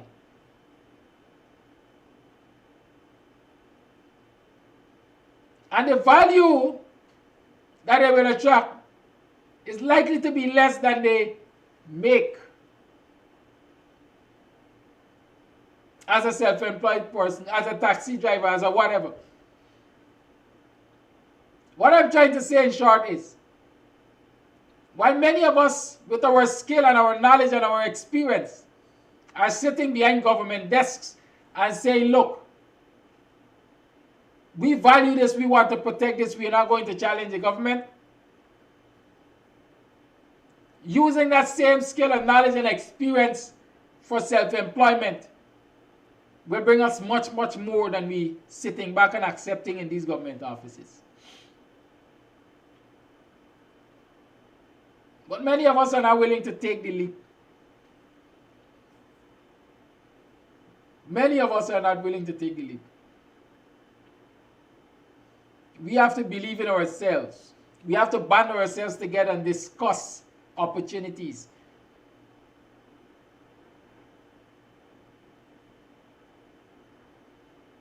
Many of us who are sitting in government offices as a accounts clerk, in this society as it expands, can make so much money simply being tax consultants.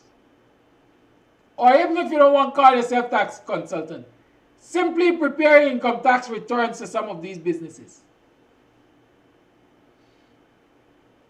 Some of us who are sitting at customs, for example, simply have to start a customs brokerage and we'll make much, much more money without being corrupt than we are earning in these government offices. But we sit back and we say, I am afraid to challenge the status quo because I might lose my job. Right? You can't remain stagnant. You have to move. Progress is action. For you to get progress, you have to be action-oriented, whether mentally or physically.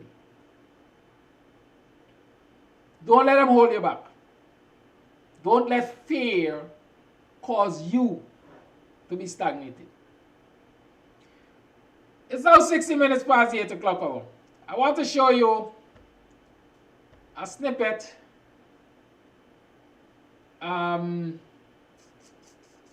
where is it? Of Amansa Walton Desir in Parliament. Why am I showing you it? Because she was telling us what our monies can do. Minimize, if we could prevent, let me say 50%, of this wastage by doing a proper adjustment and coming to this House with a more realistic figure. Mr. Speaker, if we are to take $36 billion, which represents, sir, a 6.5% of this budget, 6.5%. Mr. Speaker, this is what we can do with this $36 billion. We can give the 50,000 public servants a pay raise of 10% right now. We can provide tuition, free tuition. If we could minimize, if we could prevent, Mr. Speaker, we could of this wastage by doing a proper adjustment and coming to this House with a more realistic figure. Mr. Speaker, if we are to take $36 billion, which represents, sir, a 6.5% of this budget, 6.5%. Mr. Speaker, this is what we can do with this $36 billion. We can give the 50,000 public servants a pay raise of 10% right now. We can provide tuition, free tuition, for 11,000 university students right now. Mr. Speaker, we could give the 9,000 plus health workers an average of a $250,000 bonus right now. Mr. Speaker, we can raise the income tax threshold to 100%. To $100,000 rather, right now. Mr. Speaker, we can increase the old age pension to $35,000 a month for the 65,000 senior citizens right now. Mr. Speaker, we can allocate a $3.5 billion allocation on technical and vocational and educational training. Mr. Speaker, we could provide $2 million in business grants to 2,000 qualified small businesses right now, Mr. Speaker. And guess what we could do, Mr. Speaker? We could spend $1.3 billion to upskill those 5,000 plus sugar workers, to train them for a future beyond sugar, instead of keeping them tied and tethered to an industry that you yourself came to this House and said is failing. That is what we could do, Mr. Speaker. Mr. Speaker, all of this could be done right now, and CapEx would still stand at 75%. If we could minimize, if we could prevent, let me say 50% of this wastage by doing a proper adjustment and coming to this House with a more realistic figure. Mr. Speaker, if we are to take $36 billion, which represents, sir, a 6.5% of this budget, 6.5%. Mr. Speaker, this is what we can do with this $36 billion. We can give the 50,000 public servants a pay raise of 10% right now. We can provide tuition, free tuition for 11,000 university students right now. Mr. Speaker, we could give the 9,000 plus health workers an average of a $250,000 bonus right now. Mr. Speaker, we can raise the income tax threshold to 100%. To $100,000 rather, right now. Mr. Speaker, we can increase the old age pension to $35,000 a month for the 65,000 senior citizens right now. Mr. Speaker, we can allocate a $3.5 billion allocation on technical and vocational and educational training. Mr. Speaker, we could provide $2 million in business grants to 2,000 qualified small businesses right now, Mr. Speaker. And guess what we could do, Mr. Speaker? We could spend $1.3 billion to upskill those 5,000 plus sugar workers, to train them for a future beyond sugar, instead of keeping them tied and tethered to an industry that you yourself came to this house and said is failing. That is what we could do, Mr. Speaker. Mr. Speaker, all of this could be done right now, and CapEx would still stand at 75%. Amanda Walton is here there for you, wrapping up, telling you how easy it is to improve the lot of the public servants. It's an oil-producing country. We got a budget of $552.9 billion. And she's saying only take 36 billion. If you remove 36 billion from that 552, you're going to get 500 and what? 16 thereabout. Let's say 517 billion left. And you're saying you can improve the lot of the public servants in an oil producing economy. Some people are saying when you pay more, you are contributing to inflation. Fair enough. Government's role is to plan. They got a whole state planning secretariat. They had an entire year to plan for producing a budget, taking into consideration all the vagaries. And so don't come and tell us that you can't pay more or you're not going to give more because it will fuel inflation. You have to. It's your responsibility to plan the economy, taking into consideration things as inflation, etc.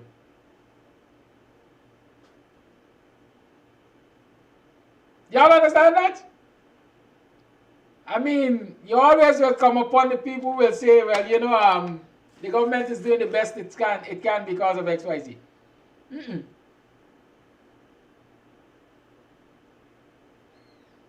The government always,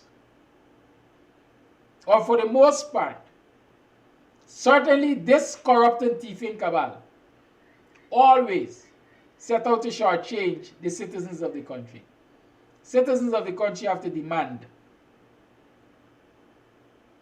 confront, and that is how they are likely to get a better deal. The lines are home. 6225933 is the number to call. Yes, Olney is saying that we should use trucks with PA systems and so on to get these messages out. I'm saying if you share the live, more people will get it. I'm saying if you share the link more on TikTok, more people will get it. I am saying if you share it more on WhatsApp, more people will get it. We all have a responsibility. Right? Don't look upon the Kidaki Amsterdams and David Hines and so on alone to get this work done. All are involved. All are consumed. Call A Live, good morning. Yes, good morning. Good morning, everyone. Mr. Amsterdam, this situation in Guyana here is getting more and more dangerous by the day. Especially with this newfound wealth is all wealth is getting more dangerous. And I see I don't want this to happen, but I see catastrophe. I see really big problems. And one of the differences with we talking about the oil curse, right, around the world. One of the differences with Guyana compared to many other oil economies in the world, especially developing country, upcoming oil economies in the world, is our diversity in regards to the different races and ethnicity. The thing is that and that's one of the things that will fuel this catastrophe. I don't want to say civil war, but maybe that's the word to use. But the thing is that when there's so many, it's so diverse and there's so many different races, and one side is looking on and they've been deprived of simple things like healthcare and the normal the things that they should actually get, and they see the other side are getting everything. They even take away the one side. They take away the places that they live, the land and the houses and all these things. And they look at it's like the Palestinian and the Israelis, right? And one side looking over and they see all these things that are happening to them. These kind of things that fuel civil war, right?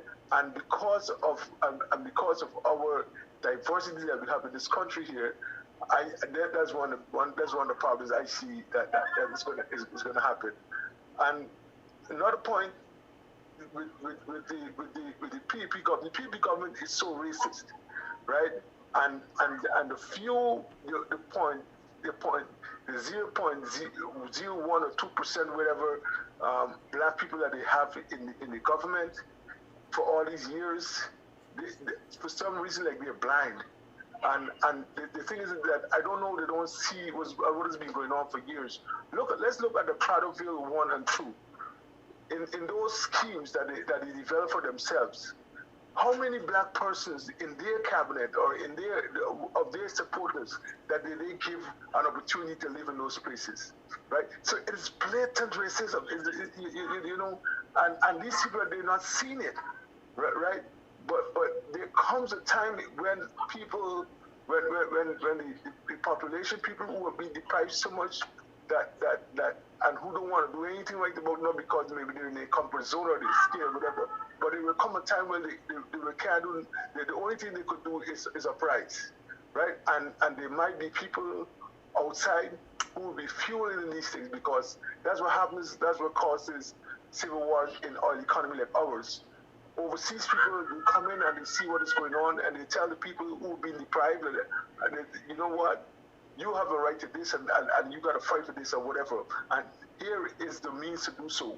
Here are the weapons or whatever, and they're going to start smuggling weapons and all, and it's going to be really bad. These people need to stop separating this country the way they are. It needs to stop marginalizing black folks, especially the way they are, because it's going to end to no good. Really, it's going to end to no good. And you could see it from the outside blatantly what they're doing, the racism and all these things that they're doing. And I'm hoping that the new opposition, I should say, the main opposition, new leader, Mr. Aubrey Norton, I hope that he could be a little bit more. I can't say more. I don't want to accuse him of not being proactive, but I wish he could be a little bit more forceful in regards to telling and not accepting the status quo, right? And I hope that the others in his party and others and the man in the street as well, the population who are being deprived because they need to stand up for themselves and stop depending on politicians, especially the public servants. They need to stand up for themselves and stand against this government. And I hope something like that happens pretty soon before it gets to a thing of no return, because that's what I see happening. If people continue being deprived and being in this kind of position that they're in, right? Because it's not good. It's not good. It's not looking good for us. It's not looking good for us. My time is done. Thank you. Thank you, caller. Oh boy. The caller said that those in Parterville might not, the blacks who are in the PPP grouping and have not been granted a place in Parterville and so on might not be aware or are not paying attention. They very well recognize what's happening. But they tell themselves that they're still better off. That's what they tell themselves. And that is why I refer to them as house slaves. Because in plantation slavery, house slaves were slaves. They were not field slaves. And so they saw themselves as being better off than the field slaves. And so they protected and they enabled massa. Because they preferred to be house slave than field slave. And so they wouldn't struggle with the field slaves to get rid of this monkey on their back.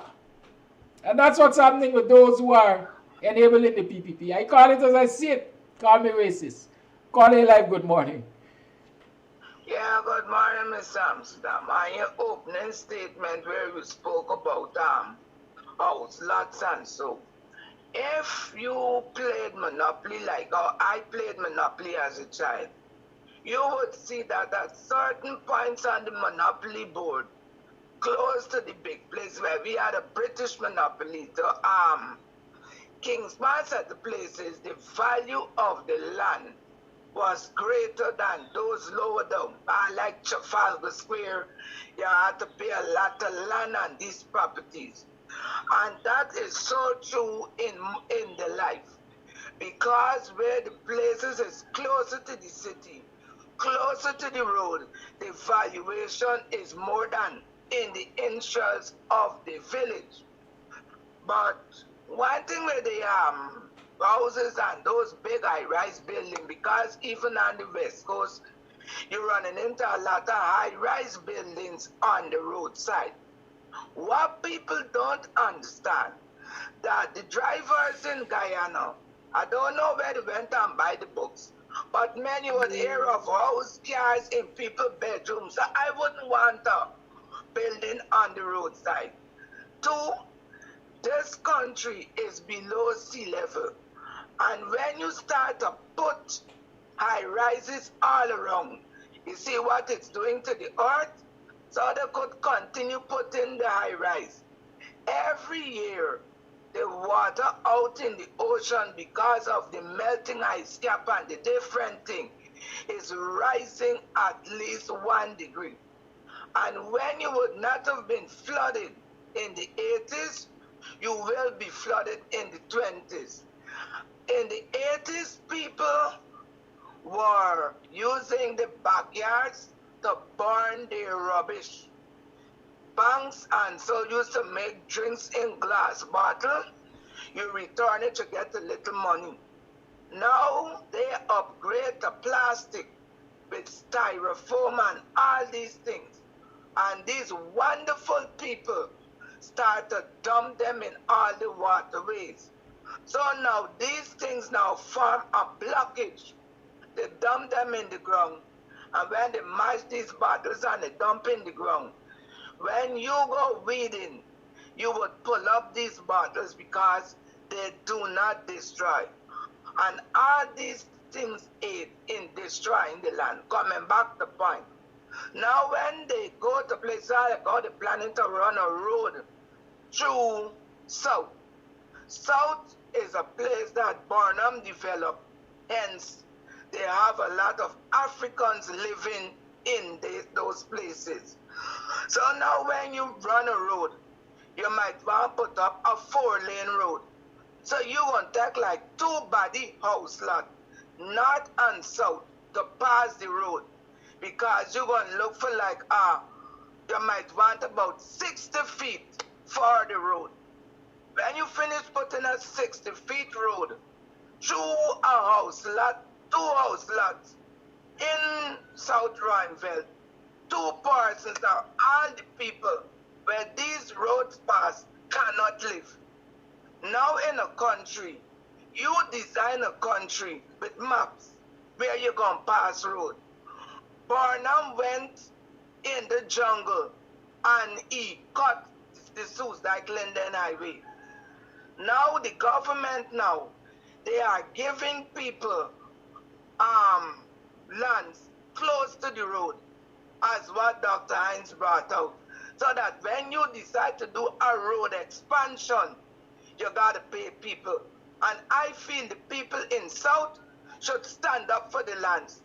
Because if they pass a road through somebody's place, they will have to be reallocated.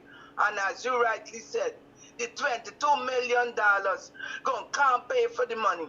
Because when they reallocate you, they dump you in a jungle.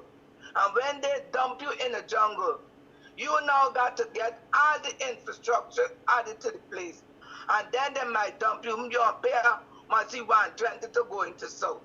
And you're going to go to a place that when you go there to live, you're paying about $200 to get to the roadhead, and then you got to pay $500 for going to the jungle where they're going to put you.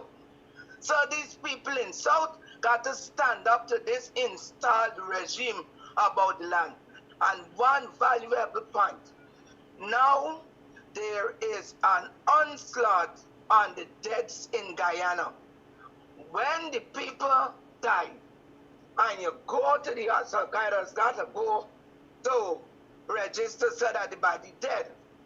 Now what is being done? I've learned about 2 cases. One is a villager. He passed last week.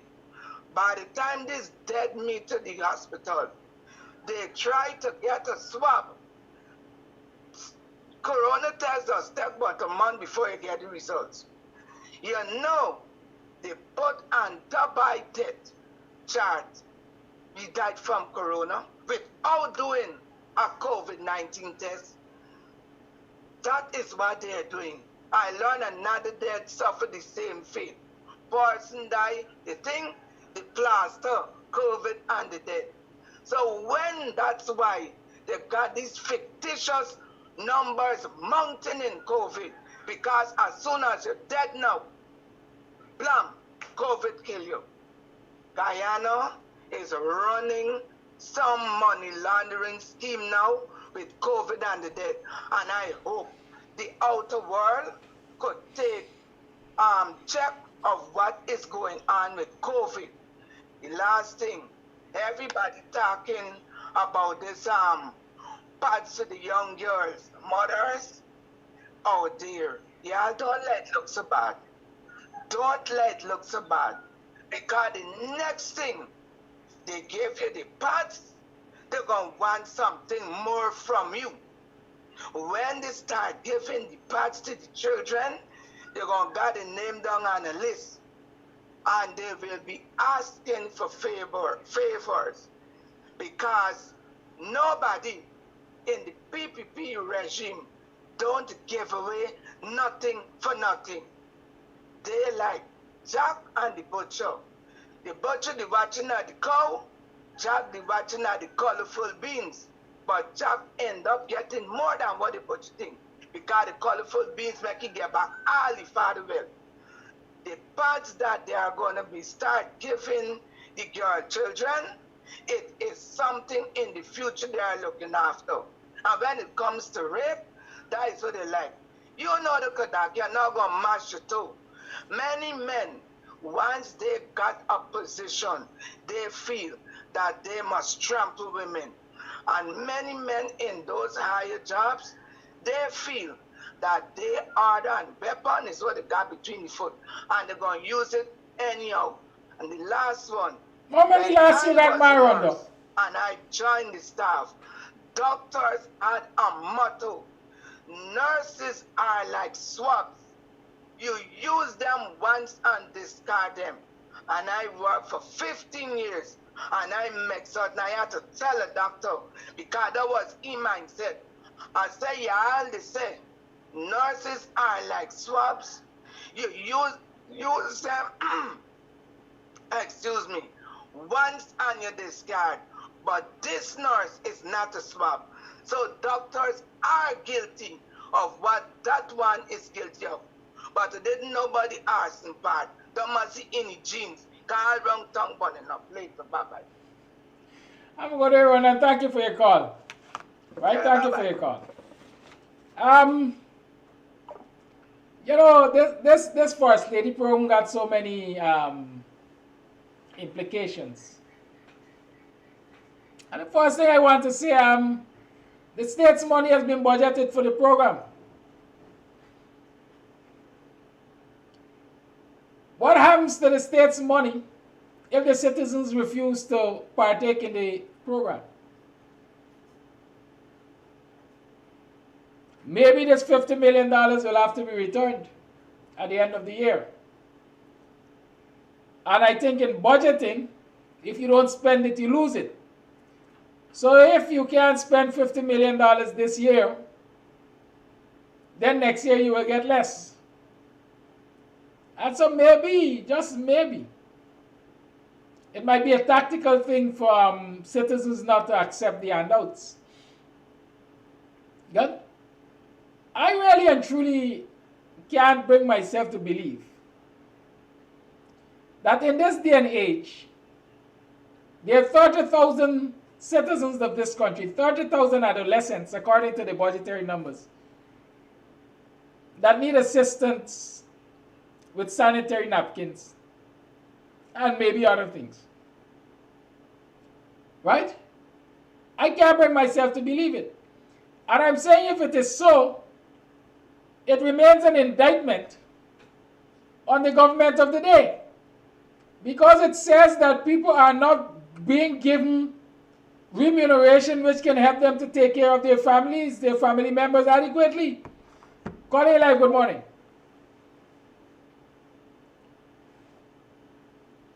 Lost the call. Right? So either which way,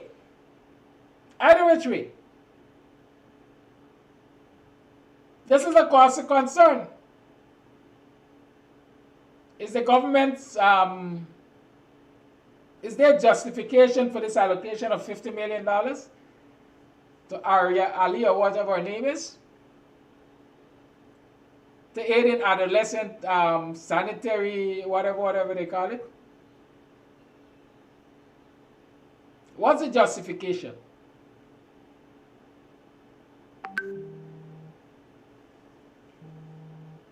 If there is justification, that's an indictment on the government.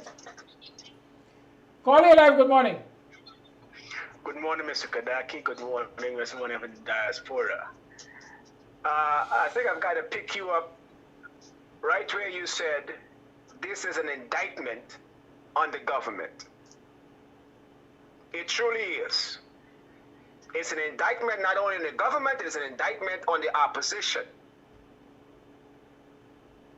Now, I've been hearing talk about Article 13 and Manzoor Nadir, the speaker, is illegitimate. He is de facto, he's unlawful. Now, I don't know how the entire coalition could be sitting there comfortably, including Aubrey Norton, who we're working to support.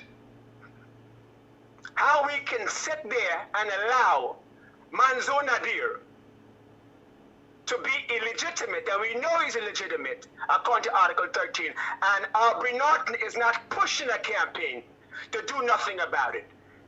If Comrade Aubrey Norton is going to start off on the right foot, then he needs to start off on the right foot. If the PPP are illegitimate, then Comrade Norton needs to start attacking illegitimacy.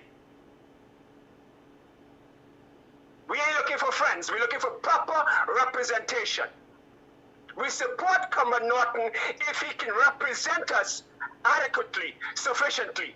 Let's stop dodging and sidestepping. The entire world, Rickford Boak, Mark Bedstraff, Kadaki Amsterdam, Politics 101, everybody is saying every day that the PPP are illegitimate. Right? So it's not like me alone saying that the PPP is legitimate.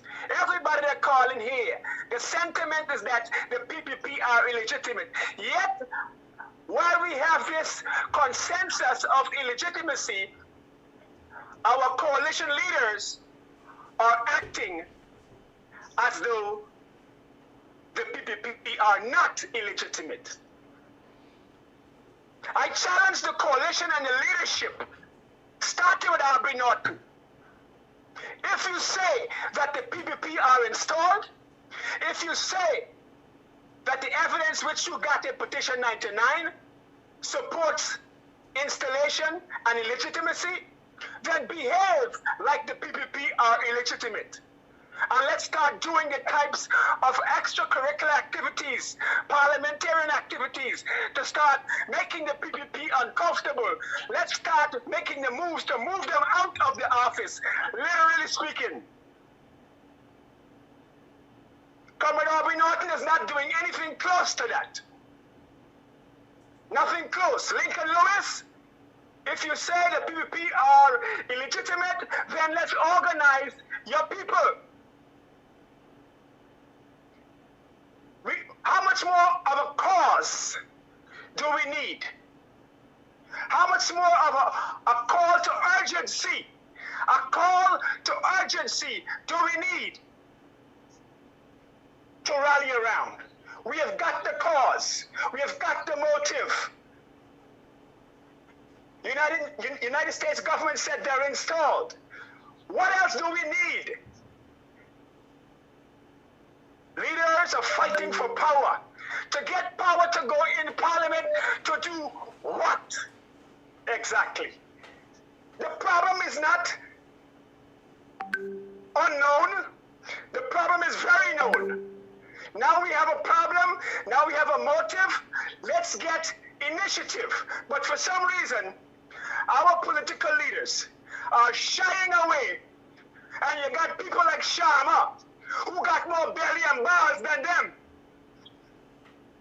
How is that possible, Aubrey Norton? Like I said, we're not asking for the friends. If you're going to represent us sufficiently, meaningfully. Rickford Burke and everybody in the world. Mark Bedshop, everybody is saying illegitimacy. But our actions are shying away from a frontal fight. So, you can pick up the phone. You can do a poll and talk to any caller that calls this show and ask them what is the most concerning issue if they had to mention two. And they tell you it's the PPP illegitimacy and their vindictive and racial policies.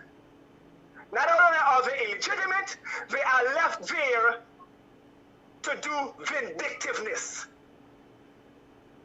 If a snake keeps biting you every day, it's not time to attack and get rid of the snake. Take direct measures to digging that snake up and getting that snake out of there. But I notice I do gradually moving us away from fighting the PPP. And they're talking about new elections in 2025. Why is that? Why are we talking new elections when we have got a victory and we're not even fighting for that? So what says we're going to fight for in 2025 when this happens again? Where will be the fight then? We're going to wait, we're going to postpone a fight of a definite victory in 2020 and 2022 to get ready for a fight in 2025, and we can't even fight the good fight in 2022. Come on. Lines remain on 6225933 is the number to call. That no make sense. I know the Calypso are going to look fit. Kwesi is Good morning, Kadaki. You mean this forced lady with all she education, this all she could have find to do? Distribute sanitary napkins? Listen, sanitary napkins is big business. I don't know if you don't know that. But sanitary napkins is big business. Look at the population of females in this country. That's number one. But consider the fact that those sanitary napkins will have to be manufactured or more likely imported by someone. A friend of the PPP government, a friend of the Ali family, is getting big money to deal in sanitary napkins. So the girl is putting her education to use. She has seen the economic value of starting a sanitary napkin program. But the fact that there can be space for such a program in this society is an indictment on the government. Call your live, good morning. Yeah, good morning, Mr. Kodaki. Good morning, all the viewers and who are listening, all the people in the diaspora. The caller just now very, very right that what he say. All right? It is illegal day, and everybody know that the State Department they talk that it was installed, right? And it's true what the guy is saying. I don't know one more fight they have to wait because they have a victory in hand to remove the PPP from there. All right? And I don't know, everybody talking, and nothing, you know what I'm saying? You got to remove them from there, do things that undermine the government. When Ranger was in the street, right? They used to go about and call Ranger government illegal and all kind of thing. And when they was in there, people vote them there. All right? But I don't know what's happening to Guyanese people. I don't know what happened to them. Because the people, what they're doing, the Guyanese people, they cannot change. People would not change. They're getting worse and worse and victimizing the people. And everybody just sit down and ain't doing nothing. All right? They're just waiting for our president to come. And then you will hear, they will see that black people do them this and do them that and do them all kind of things. But it's them really causing the destruction in Guyana. All right, Mr. That's all I have to say. Thank you, caller.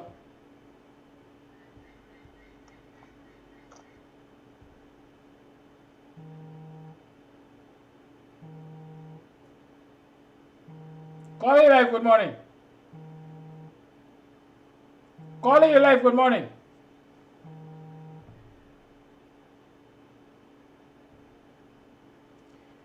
Voice note. Good morning, Kadaki and listeners. If that was, the call is saying is correct there, according to the Constitution, he's not supposed to be sitting there as speaker. He is illegal. He's gonna right there. He's supposed to resign. He can't run with the PPP and then be impartial and sitting there. Call your life, good morning.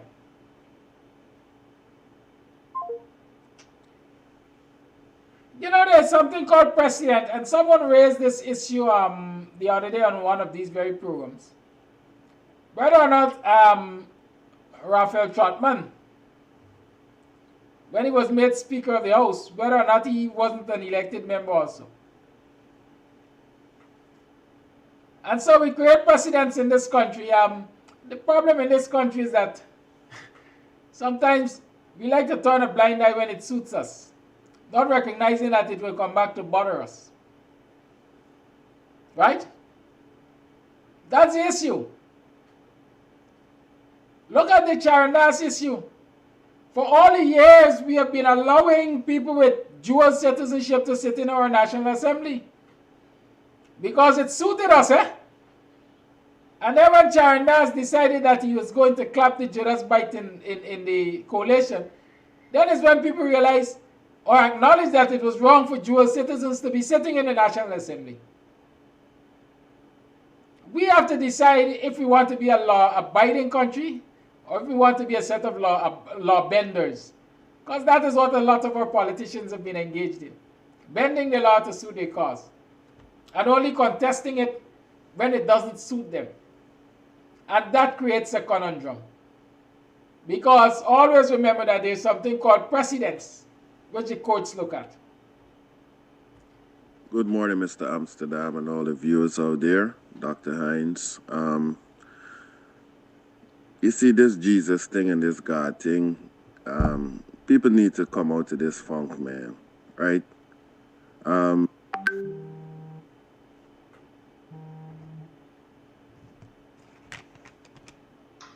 your life, good morning. Morning, Kadaki. Great show as usual in morning Guyana. Great Great information from Coffee. And I think I totally agree with him. We must also remember that the shadow minister, Mr. Amanzan, mentioned that the PPP is a mafia-style organization. And I've been saying that. Basically, they're murderers, they're corrupt, and like you said, they as Rick Burke has also stated, it's an ethnic media. If he didn't publish that doctor's information, the ethnicity, no one would know, and no one seems to care. The media don't do actual investigative reporting. They don't. They take orders. So all of these things happening, and Guyanese just sit down, take it, don't demand anything. And until the Guyanese people, I guess, like what's going on.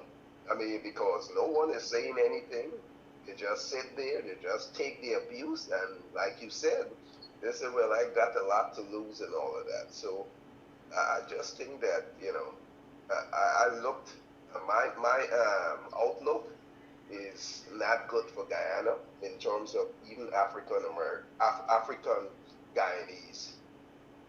I do not see them getting any way because they have not gotten any way before. So it's the same status we're going to be in. You get a little crumbs, and some Afro-Guyanese think that, well, they've made it, and the balance of us. And I would suppose that if Indians do not believe there's discrimination, Guyana isn't going to be truthful, because 95%, and I'm sure of this information, 95% of Indians, don't believe there's discrimination. So how do you provide redress? Or when you start to provide redress, then they call you racist. So all the gains that they have made over the time, which is continue to build upon build, and then when you're in a position and you try to do something, you're labeling you a racist, and all you're doing is trying to, be fair, so we've got to simply understand that we're getting licks every day, and they're basically outsmarting the Afro-Guyanese, the parliamentarians. They're always reacting as being proactive. Take the fight to the friggin' government each day, and they're not doing that. And I totally agree, as I said, with Coffee. I mean, what these folks are doing, waiting till 2025, waiting until the redesign region number 4. Why wait? Take it to court. Challenge every goddamn thing these people do. But apparently, our counsel and our lawyers may be telling them, don't do it, don't do it. So the Guyanese people, especially Afro-Guyanese, do not see a fight. So that's why they're so scared, because we have let them down year after year after year after year. We've let our own people down. And we've got to kick some butts, develop a court policy. If you are making, and I'm not making it, rock everything down. And that's my thing. Thank you, caller.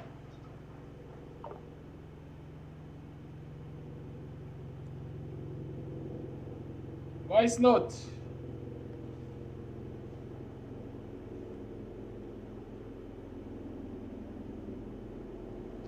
Good morning, Kadaki. I would like to comment on the caller who spoke about Mr. Norton. I don't think he's following what is going on in Guyana. Mr. Norton can't even go into Parliament with the current status quo. That situation must be corrected before Mr. Norton can do certain things. Mr. Granger is still holding on. I know we sometimes get overzealous because of the situation, but we must be careful. We don't want to create a narrative that gives the citizens the impression that Mr. Norton may be a failure. The people are so fragile from being beat down.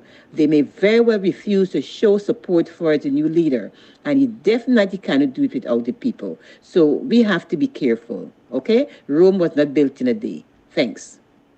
I wasn't the contractor. You're welcome, voice noter. It is now 9 hours 1. I can take a call or two more, but then that's a wrap.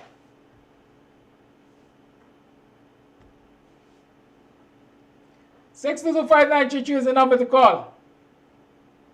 You tune to the Buxtonian Morning Time. And since there are no other calls, let me thank you for being here.